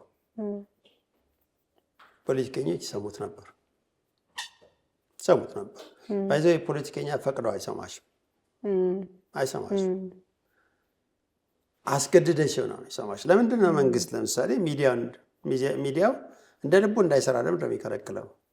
ሲቪል ሶሳይቲው እንዳይንቀሳቀስ የሚያደርገው ለምንድን ነው? የፖለቲካ ድርጅቶች እንዳይጠናከሩ የሚፈልገው ለምንድን? ይሄ እያየነው ነው። ቢያደግም አይተናል፣ አሁንም እያየን ነው። አንድ አይነት ነው። ዋይ እሰ ኮስችን ኦፍ ፓወር ስልጣን ነው። አንቺም እኔም እሱም ስልጣን ላይ ብንወጣ እንደዚህ ነው የምንሆነው። አብይ አህመድ የተለየ ሰው ስለሆነ አይደለም፣ ወይም መለስ ዜናዊ የተለየ ኢትዮጵያን ስለሚጠሉ ምናምን አይደለም። ስልጣን ስለሚወዱ ነው። ስልጣን ደግሞ ሁሉም ሰው ይወዳል። እነሱ ስለሆነ አይደለም እየወደዱ ያሉ። ስልጣን ላይ ስትወጪ እንደዚህ ነው። ሰው እንደዚህ ስለሆነ ሰው ልጅ ስልጣን ስለሚፈልግ ሰው ልጅ የራሱን የግል ፍላጎት ማስቀደም ስለሚፈልግ መንግስት ስትሆኚ በአንቺ ቸርነት ብቻ መኖር የለብንም። አንቺ የሚቆጣጠርሽ ህግ የሚባል ነገር መኖር አለበት። ከዛ መንግስት ምን ያደርጋል? ህግ ያወጣና ህጉንም ይጥሳል። አሁንም ምንድን ነው ህግም ለቃ በቂ አይደለም። ህግም የሚጠብቀው ሰው ያስፈልገዋል። ስለዚህ ጠባቂ መኖር አለበት። ጠባቂ ማለት የሚቃወም ማለት ነው። ለዚህ ነው የፖለቲካ ድርጅቶችና ሲቪክ ሶሳይቲው ሚዲያ ያስፈልጋል። የእነዚህ የስራ መንግስት መቆጣጠር ነው። መንግስት መስመር አለ፣ ከዚህ ማለፍ አትችልም፣ ከዚህ ካለፍክ እንጎዳለን ነው ታሪኩ። ሰው እንዳይጎዳሽ ማድረግ ካልቻልሽ እንደዚህ እኮ ነው። ስራ ሰርተሽ ተቀጥረሽ ሰርተሽ ደሞዝ ካልተከፈለሽ ወዲህ ሄዶ ይጎት ኮርት ፍርድ ቤት ሄደሽ የሰውዬ ከለከለኝ ሰርቼት ያለሽ የሆነ ኃይል አለ የሚያስገድድ። ግን አስገዳጁም ተገዳጁም አንድ ላይ ሆነው ማለት ፍርድ ቤቱም ፖሊሱም አቃቤ ሕጉም መንግስትም ፖለቲከኛውም ፓርላማውም አንድ ሆነው ህዝቡ ላይ ከተቀመጡ ግን ምንድን ነው የምታደርጊው? ህዝቡ ነው ኖርማሊ መጠየቅ የነበረበት። እኛ እንደ ህዝብ መጠየቅ አንችልም። ቅድም ነግሬሻለሁ። ህዝብ መንግስትን አይጠይቅ። በኢትዮጵያ ታሪክ በኢትዮጵያ ባህል አይፈቀድም። እኛ የባህላችንና የታሪካችን ውጤት ነን። የመጠየቅ አቅም ኖሮን አያውቅም። ባህሉ የለንም፣ አሁንም የለንም። አልተማርንም። እንዴት እንደምንገናኝ ኦርጋናይዝ እንደምናደርግ አናውቅም። የተማረው ሳይቀር ይዝዮ ነጸብራቅ ስለሆነ አሁንም ይንገታገታል። ልንገርሽ፣ ትግራይ ውስጥ 16 ድርጅቶች አሉ። ከኔ ብልብዛ 16 የፖለቲካ ድርጅቶች አሉ። ግን ቲፒኤልኤፍ ያልፈለገው ነገር አይደረግም። ቀጥ ሰጥ ልጥ አድርጎ የሚገዛ አንድ ድርጅት ነው፣ ጠመንጃ ያለው ድርጅት ማለት ነው። በቃ አንድ ለ16 መንግስትን መቆጣጠር ማትቺ ከሆነ ኢትስ ኦቨር። ሰው መንግስትን መቆጣጠር የምንችልበት ዘመን እስኪመጣ በእርሶ እይታ ዛሬ ኢትዮጵያን የሚፈትናት ጉዳይ የፖለቲካ ነው? የፍትህ ጉዳይ ነው? የመተማመን ማጣት ነው? የሃይማኖት ጉዳይ ነው? ምንድን ነው ዛሬ ላይ ሆነን ይሄ ነው የሚፈትናት ኢትዮጵያን የምንለው? እኔ ሃይማኖት የፈተናት ነው እያላስብ ከፈተናዎቹ ላውጣው ማለት ምን ማለት ነው? ሃይማኖት ኦፍኮርስ ቅድም እንዳልኩሽ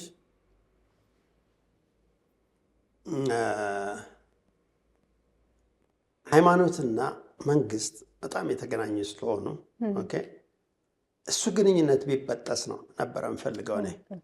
ኦኬ መንግስትና እግዚአብሔር የተለያዩ ናቸው መባል ቢቻል ልክ ፈረንጆች ሴፐሬሽን ኦፍ ስቴት ኤንድ ሪሊጅን የሚሉት እሱ ቁም ነገር አለው በጣም። ምክንያቱም ሰውን እንደ እግዚአብሔር ማየት ካላቆምሽ እንዴት ነው ሰውን በሰው ቁጥጥር ስር ልታው የምትችይው? መንግስት እግዚአብሔር ነው ካልሽ እንዴት ነው መንግስት የምትጠይቅ? አይቻልም እንደዛ።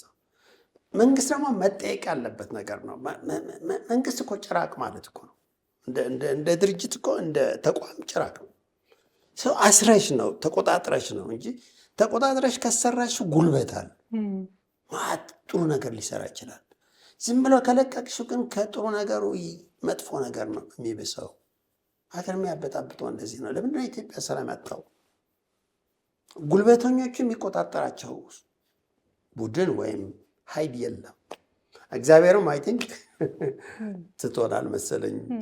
እና እሱ ሰው ሃይማኖቱ እስካሁን ኦፍኮርስ የሃይማኖት ድርጅቶች ትንሽ ጠንከር ቢሉ እመኝ ነበረ። እነሱ መጠየቅ ይችሉ ነበር። ሃይማኖተኞች ሲጠይቁ የማረጋጋት አቅማቸው ከፍተኛ ነው። እንዴ ነገር ነውር ነው ነው የሃይማኖት አባቶች ሲገዝቱ ሲከለክሉ በጣም ይደመጣሉ። ግን ኦፍኮርስ የሃይማኖት ድርጅቶች መሆን ፖለቲካ እየነካካቸው ነው። ያልሆነ ቦታ የሃይማኖት አባቶች ታገኛቸዋለች አንዳንዴና እሱ ቅድም ልክ እንዳልሽው እምነት ላይ ችግር አለ። የመተማመን ነገር ላይ ተስፋ ማስቆረጥ ምን ዓለማዊና ይሄ ሃይማኖታዊ ወይም ሰማያዊ ሲቀላቀሉ ታያቸዋለሽ አንዳንድ ቦታ ላይ የቄሳርም ለቄሳር የጌታን የጌታ የነበረው የቄሳርም የጌታም ይቀላቀላሉና እሱ ትንሽ የሃይማኖት ድርጅቶች ትንሽ ኃላፊነታቸውን መወጣት ቢችሉ ትንሽ የድሮ ማለት ነው አዲስ አይደለም። መንግስት ሲያስቸግር እንዴ ማለት ቢጨምሩ ይሄማ ሃይማኖት አይፈቅድም አይነት ቢባል መንግስት ሲገፋ ጌታን እንደገፋ አድርገው አንደርስታንድ በማድረግ ትንሽ መገሰጽ ቢጨምሩ ጀምሮ ሰርቶ ያውቃሉ። ከዚህ በፊት ኦርቶዶክስ ቸርች ሰርታ ታውቃለች። እንደዚህ መንግስትን ቆም አይቻልም ብላ ታውቃለች። እንደሱ ነገር ድሃ ሲራብ ፍትህ ሲጎድል ይሄ ነገር እንዴት ነው እንደ ተቋም ማለት ነው እሱ ኃላፊነት አለባቸው የሃይማኖት ተቋማት። ባይዘው እነሱ ብቻ ናቸው ያሉት ብዬ ነው የማስበው። የፖለቲካ ድርጅቶችማ የሉ።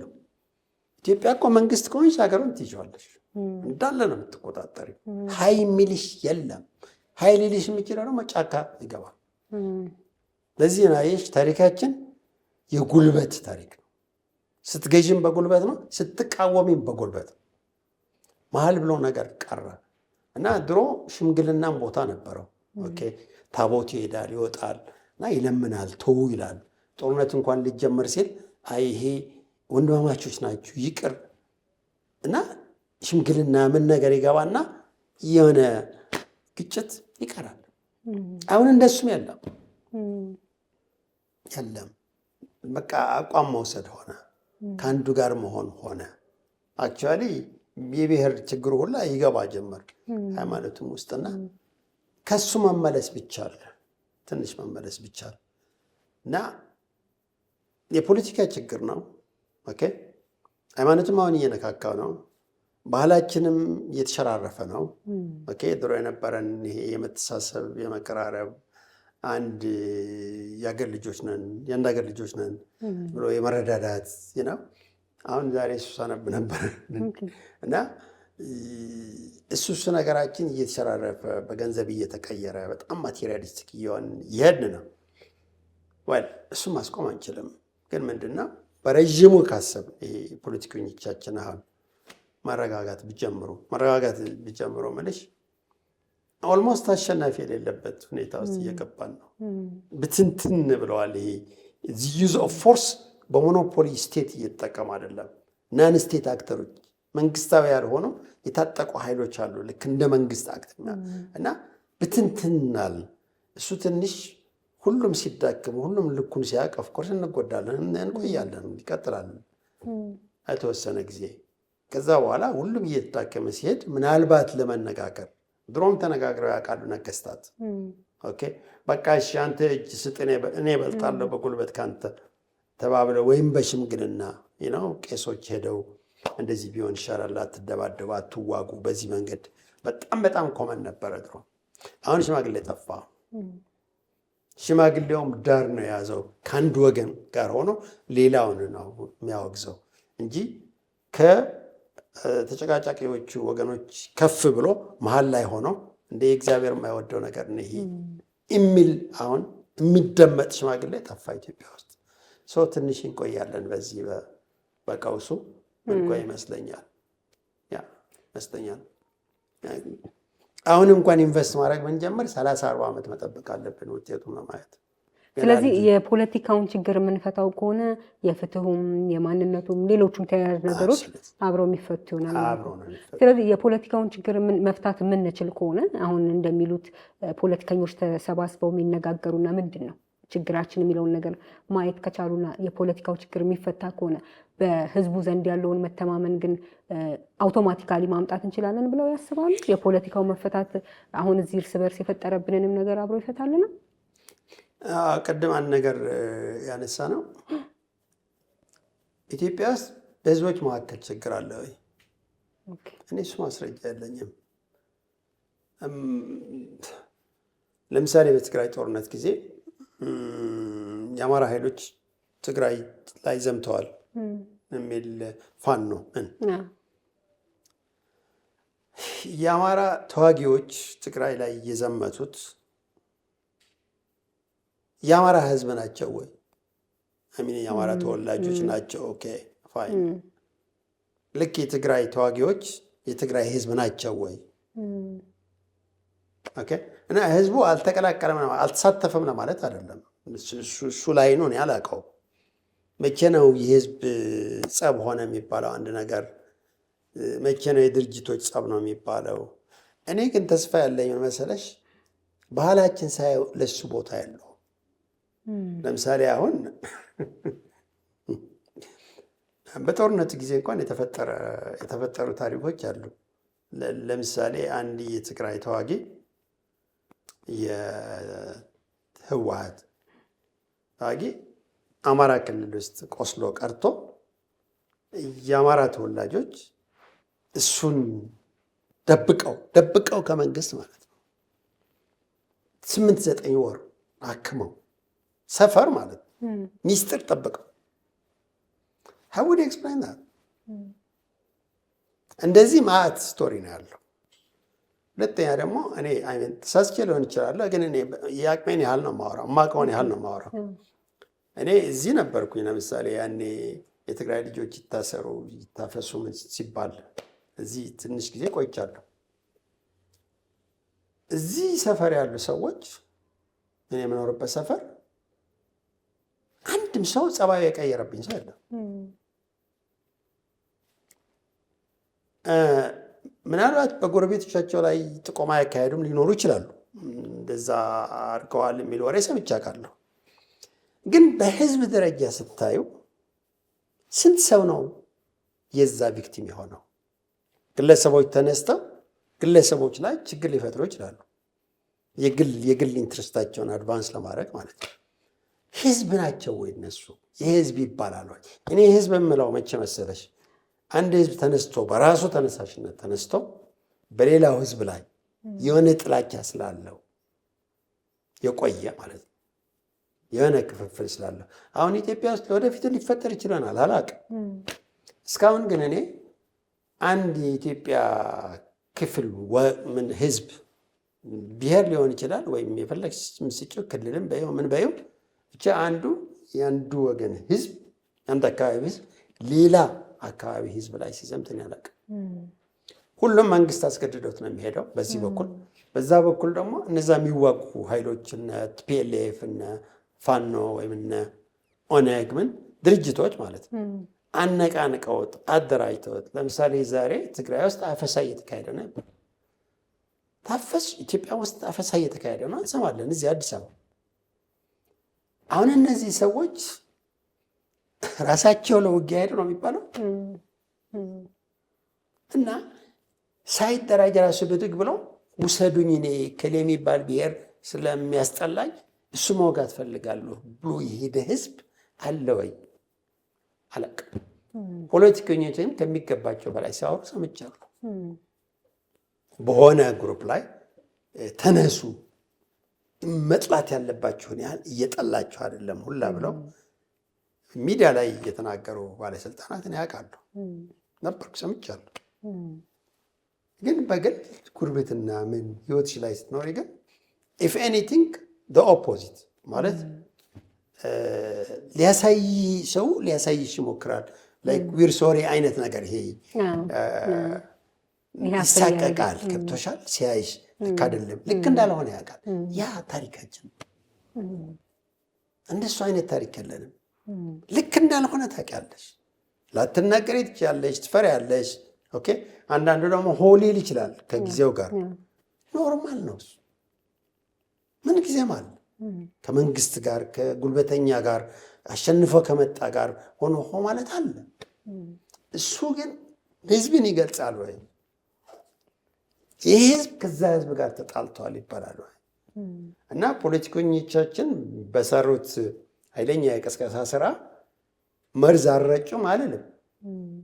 ግን በዛ መርዝ የተነካ ስንት ሰው ነው? 120 130 ሚሊዮን ህዝብ አለ ኢትዮጵያ ውስጥ። ስንት ነው በዛ ደረጃ አንቺ ትግሬ ስለሆንች ብቻ አማራ ያስጠላኛል ብለሽ የምትዩ? እንዲያውም እያየን ያለ ነው አሁን የአማራና የትግራይ ሁኔታ ይኸው ኦልሬዲ ኦልሞስት እየተረሳ ነው። በጭራሽኛ ሲባል እንደዛ ነው። ኤርትራና ትግራይ አሁን ለምንድን ነው እንደዚህ? ሌላ ሀገር እኮ እንደዚህ ላይሆን ይችላል። ኢትዮጵያ ለምን እንደዚህ ሆነ ሲባል that's in our blood አባባል ነው። ካልቸራችን ውስጥ ነው ያለ። ሁሌ መጨፋጨፍ ነው። ግን ሁሌ ደግሞ ሲያልፍ እንደገና እና እንደሱ ነው አሁንም እኔ የምጠብቀው። ግን ጊዜ ይፈጃል ነው። ጊዜ ግን ይፈጃል። ይሄ ኩዊክ ፊክስ ይሄ ቶሎ የምትጠግነሽ የምታደርሸው አይደለም። በእኔ ሀሳብ ዛሬ እንኳን ቢጀመር ለመጀመር ብንስማማ 30-40 ዓመት አንድ ጀኔሬሽን 2 ጀኔሬሽን ይጠይቃል ብዬ ነው የማስበው። ህፃናቶቻችንን ዛሬ ያስተምረን ነው። እኛ ተበላሽተናል። ህፃናቶችን እንደ አዲስ በጥንቃቄ ያስተምረን እነሱ ሲበቁ ነው የተሻለ ሀገር የሚኖረን ብዬ የማስበው። አሁን ያለንበትም ደረጃ እኮ ከዚህ በፊት የተሰራው ስለሆነ ነው አይደል? የተዘራው ዘር አይደለ? አሁን ለዛ ነው እኛ በእኛ ተስፋ የለንም የምንልበት ምክንያት እኮ ምን እናድርገው ልንቀይረው አንችልም የተከተተብን ነገር ስለሆነ፣ ስለዚህ እሱን መቀየር አሁን የሚመጡት ላይ መስራት እኔ የምስማማበት ነው። ለሁሉም ነገር መሰረቱ ህግ ነው ብዬ አስባለሁ። እንደ ህግ ባለሙያ ይሄንን ሁላችንም እናምንበታለን። ስለዚህ እዚህ ሀገር ላይ አሁን ስናወራቸው የነበሩ በጣም በርካታ ችግሮች አሉና ዘላቂ ሰላም ለማምጣት እንደዚህ አይነት ችግሮች እንደዚህ አይነት ብጥብጦችን ለማስወገድ እንዲረዳ መሻሻል ያለበት መሰረታዊ የሚሉት ህግ ካለ ይሄ ቢሻሻል እንደ ህግ ይሄ ሊያመጣልን ይችላል የሚሉት አለ። ህገ መንግስቱ በጣም መሻሻል አለበት። በምን ጉዳይ? አሜን ፋንዳሜንታሊ ህገ መንግስቱ መጀመሪያ ምንድን ነው የሚለው ሲጀምር 5 መርሆች አሉት አይደል? የመጀመሪያው መርሆ የህዝብ ሉዓላዊነት ነው የሚለው። እኔ ኦፍ ኮርስ አሜን የህዝብ ሉዓላዊነት የሚባል ቃሉ አሜን ለኔ በኢትዮጵያ ታሪክ እና በኢትዮጵያ እውነታ ውስጥ ግምት ውስጥ ከተው ኢትዮጵያ ቅድም ብዬሻለሁ። የኢትዮጵያ ህዝብ ሉዓላዊ መሆን አይችልም። እዚህ ሀገር ሉዓላዊ የሚሆነው መንግስት ብቻ ነው። መንግስት ነው ህዝቡ ላይ የበላይነት ያለው። እሷ ከዛኛው ጋር የተያያዘ ነው። ህፃናቱን እናስተምራቸው ከዛሬ ጀምሮ ከሚለው ጋር እና ይሄ ህገ መንግስት የኛ አይደለም። በአንድ ቃል ይሄ ህገ መንግስት ኢትዮጵያዊ አይደለም፣ ባይዞ አይደለም። እኛ ከባህላችን ከአቅማችን ፌዴራሊዝም ለኢትዮጵያ እንዴት ተግባራዊ ሊሆን እንደሚችል በጭራሽ የሚገባ ነገር አለ። እንኳን የብሔር ፌዴራሊዝም የዜግነት ፌዴራሊዝምም ላምጣ ብትይ ፌዴራሊዝም በመሆኑ ብቻ በጣም ሶፊስቲኬትድ ሲስተም ነው ፌዴራሊዝም እና ቢያንስ ሃይሊ ዴቨሎፕድ የሆነ ዴሞክራሲ ያስፈልገዋል። እኛ የጠመንጃ ህይወት ነው ያለን። መቻቻል አናውቅም። መቻቻል የሌለበት ዴሞክራሲ፣ መቻቻል የሌለበት ፌዴራሊዝም 60-70 ዓመት ሆነን ዴሞክራሲ የሚል ቃል መጠቀም ከጀመር ገና ከኃይለ ሥላሴ ጊዜ ጀምሮ ሉክ ዌር ዊ አር ንቅንቅ አላልን። ጭራሽ በብሔር መጨፋጨፍ ጀመር ነው ማለት ነው። ጭራሽ ሆኖ ማያውቅ በዚህ ደረጃ ሆኖ አያውቅም በታሪካችን። ሰው ምንድን ነው ባህላችንን የሚያንጸባርቅ ህገ መንግስት ቢኖራል ይሄ በቀላሉ የሚገባው ሁሉም ሰው ህዝብ የበላይ የሚሆንበት ነው። ህዝብ የበላይ አይደለም፣ ህዝብ ሰላም የሚያገኝበት ኦኬ። የፈለገው ቢገዛን ይግዛን፣ የፈለገው ኃይል ይግዛን፣ ግን ሲገዛን ቢረስ ሚኒማም መንግስት ያስፈለገው ሰላም ለመፍጠር ፒሪየድ። ሰላም ሲኖር ሴኪሪቲ ይሰማሽ፣ ሴኪሪቲ ይሰማሽ፣ ወጥተሽ ውለሽ እንደምትገቢ ታውቂያለሽ። ሰው ነፃ ሆነሽ ስትሰሪ ኢኮኖሚ እየተሻሻለ ይሄዳል። ኢኮኖሚ እየተሻሻለ ትምህርትም እየተሻሻለ ይሄዳል። እውቀት ይጨምራል። ከዛ እየጨመረ ሲሄድ ንብረት ምናምን ሀብት ሲኖርሽ ትረጋጋለሽ። ጊዜ የለሽም፣ ቢዚ ነሽ። ሰው የመጣላት አይደለም የመቻቻል ነገር እየሰፈነ ይሄዳል። አለሻ እንዲጠፋ ማትፈልግ ይሄ ነው ረዥም ጊዜ ይፈጃል እያልኩ ያለሁት እኔ እንጂ ዛሬ ምርጫ እናካሄድ ብትይ መንግስትም ቢፈልግ ነው ማለት ነፃ ጭንቅላት ይጠይቃል። እሱን ዴቨሎፕ አላደረግንም፣ ገና ነው። እና መጀመሪያ ዛሬ በአቅማችን ይህ መንግስት አውርጄ እኔ መንግስት ሆናለሁ ሳይሆን ሰላም እንዴት ነው መፈጠር የሚችለው?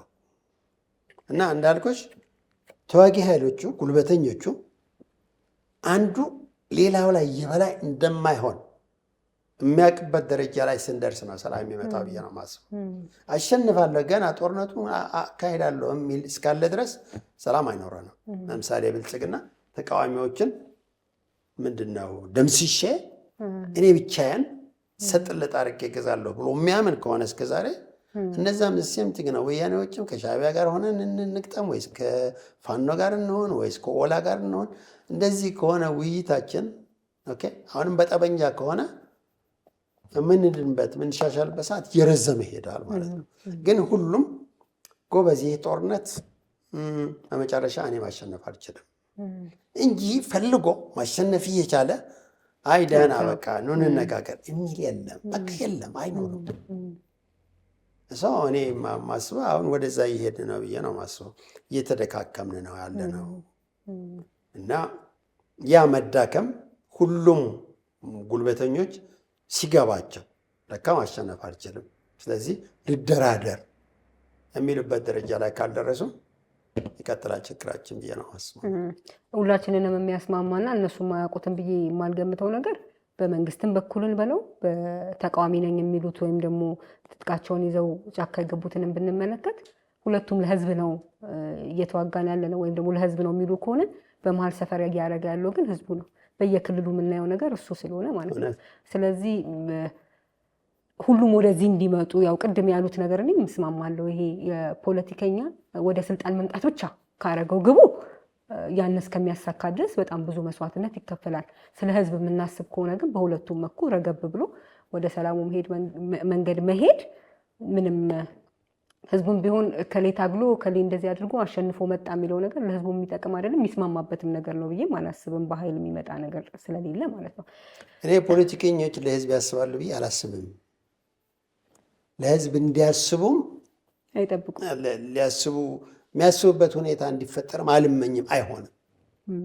ለዚህ ነው ህግ እኮ ያልነው ቅድም ለህዝብ እንዲያስብ የምታደርጊው አስገድደች ነው። ወዶ ለህዝብ የሚያስብ ፖለቲከኛ የለም። ወይ እሱ አይገናስ ፖለቲከኞች መንግስት ይሁን ተቃዋሚ በህዝብ ስም ነው እንጂ የሚነግዱት ለህዝብ ብሎ የሚሞትም የለም፣ ለህዝብ ብሎ የሚዋጋም የለም። ይሄ ታሪካችን ያሳየን ነገር ነው። ስልጣን መፈለጋቸው ስህተት አይደለም። ለስልጣን ነው እኔ የምዋጋው ሌላ አንድ ድርጅት እኔ ይገባኛል። ኦፍኮርስ ለስልጣን ነው የሚዋጋው። ኦኬ ግን እንደ ህዝብኛ እነዚህ ሰዎች ነፃ እናወጣቸዋለን ቢሉን እኛን ነፃ ሊያወጡ ነው የሚመጡት ያሉ ብለን የምናስብ ከሆነ እንዴ መንግስት መች ነፃ ወጣን? እነዚህ ሰዎች ገና መጥቶ እንደገና መንግስት ሆኖ እንደ አዲስ አየን እኮ ማለት ነገር ኢትዮጵያ ውስጥ ይሄን አየሽ ታሪክ ያልኩሽ ሰው ልካችን እንድናቅ ይረዳናል። ታሪክ ምን ረባ አይደለንም፣ ገና ነን፣ ገና። ስለዚህ መሆን ያለበት ምንድነው የሚቆምልን ድርጅት ይመጣል ወይም መንግስት ይመጣል ሳይሆን ቀስ ብለን መንግስትም ቢሆን በቃ እሺ እንገዛለን፣ ኦኬ እንገዛለን፣ ግን በቃ ሰላም አስፍንልን፣ ጠብቀን ውለን እንደር እና ሰርተን ነው ግብር እየከፈልን ምን እያል በቃ ከዛ ያኛው በጊዜው ይመጣል። እንደ ቻይናን ውሰጅ። አሁን እኮ ትላልቅ ሀገሮች የሚባሉ ኤዥያውያን እኮ በዚህ መልኩ ነው የመጡ። እንደ ቻይና መንግስትን የሚወድ ህዝብ የለም። አሁን ግን የቻይና መንግስት አንድ ፓርቲ ነው። መንግስት የፈለገው ነው የሚያደርገው። አብሶሉት ፓወር ነው ያለው። ሰው እነሱ የቻይና መንግስት ህዝቡን ስለሚወድ ነው አይደለም፣ ካልቸሩ ነው። ኮንፊሽን ካልቸር ነው ያለ። መሪዎቹ እሱ ካልቸር አላቸው። ከህዝባቸው ያለው ግንኙነት ፈልገው የፈጠሩት አይደለም። ልክ ቅድም ስሜት እንዳልነው እሱ አለ። የኛ ኢትዮጵያውያን ስሜት ግን በጦርነት ነው የሚገለጸው፣ በጉልበት ነው። እናቱን አሳየዋለሁ አይነት እና ከሱ ለመውጣት ጊዜ ያስፈልጋል። በጣም አመሰግናለሁ። በጣም ጥሩ ውይይት ነው ያደረግነው። እኔ ጥያቄዎችን ጨርሻለሁ። በተለይ ደግሞ ተመልካቾቻችንን መጋበዝ የምፈልገው ሀገረ ትግራይ ላይ አሁን ያነሳናቸው እና በጣም በርካታ ከታሪክም ከፖለቲካም ከህግም አንጻር የተነሱ በጣም በርካታ ጉዳዮች አሉ። ሊያጨቃጭቁ የሚችሉ የሚያስማሙ ወይም ደግሞ የባሰ ደግሞ እስኪ ይሄን ነገር ልመርምረው ደግሞ የሚያስብሉና ጥያቄ የሚጭሩ በርካታ ጉዳዮች እዚህ ውስጥ አሉ። ስለዚህ እንድታነቡት በዚህ አጋጣሚ መጋበዝ እፈልጋለሁ። ግን በመጨረሻ ሀገረ ትግራይን እንደጻፈ ጸሐፊ ቅድም በአንድም ሆነ በሌላ መግቢያችን ላይ መሀል ላይም ጠቃቅሰነዋል ስለ መጽሐፉ ስናነሳ፣ ግን ይህንን መጽሐፍ በሚመለከት ማስተላለፍ የሚፈልጉት መልእክት ካለ ብቻ እድል ልስጦትና ጨርስ። እኔ እንዲነበብ ነው። በአርዕስት ባንፈርድ ጥሩ ነው። መጽሐፍ በአርዕስት መፈረድ የለበትም። እንደዛ ነው።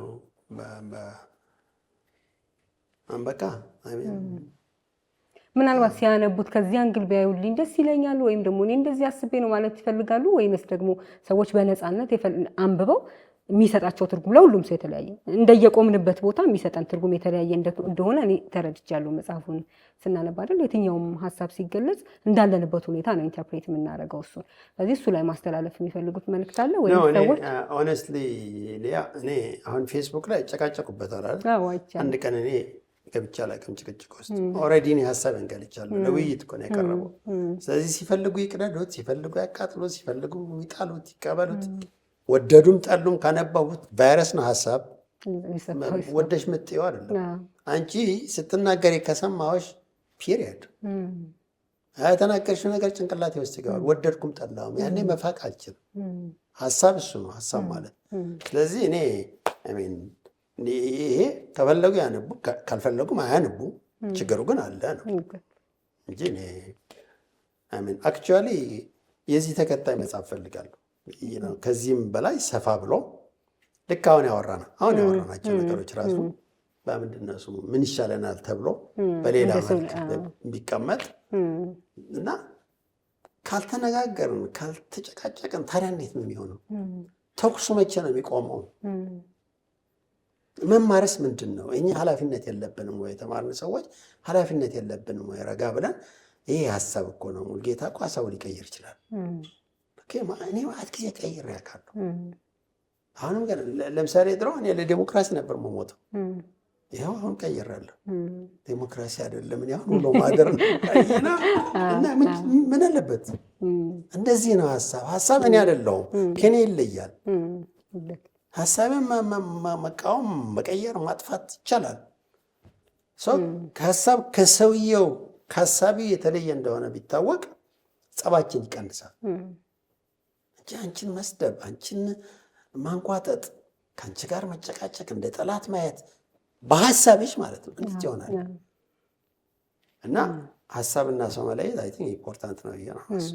በጣም አመሰግናለሁ። እግዚአብሔር ይስጥልኝ። እኔም በጣም አመሰግናለሁ። እሺ ተመልካቾቻችን ከአቶ ሙሉጌታ አረጋዊ ጋር ያደረግነው ውይይት ይህንን ይመስል ነበረ። ሳምንት በሌላ የህግ ጉዳይ ከሌላ እንግዳ ጋር ጠብቃችኋለሁ። እስከዛው ሰላም።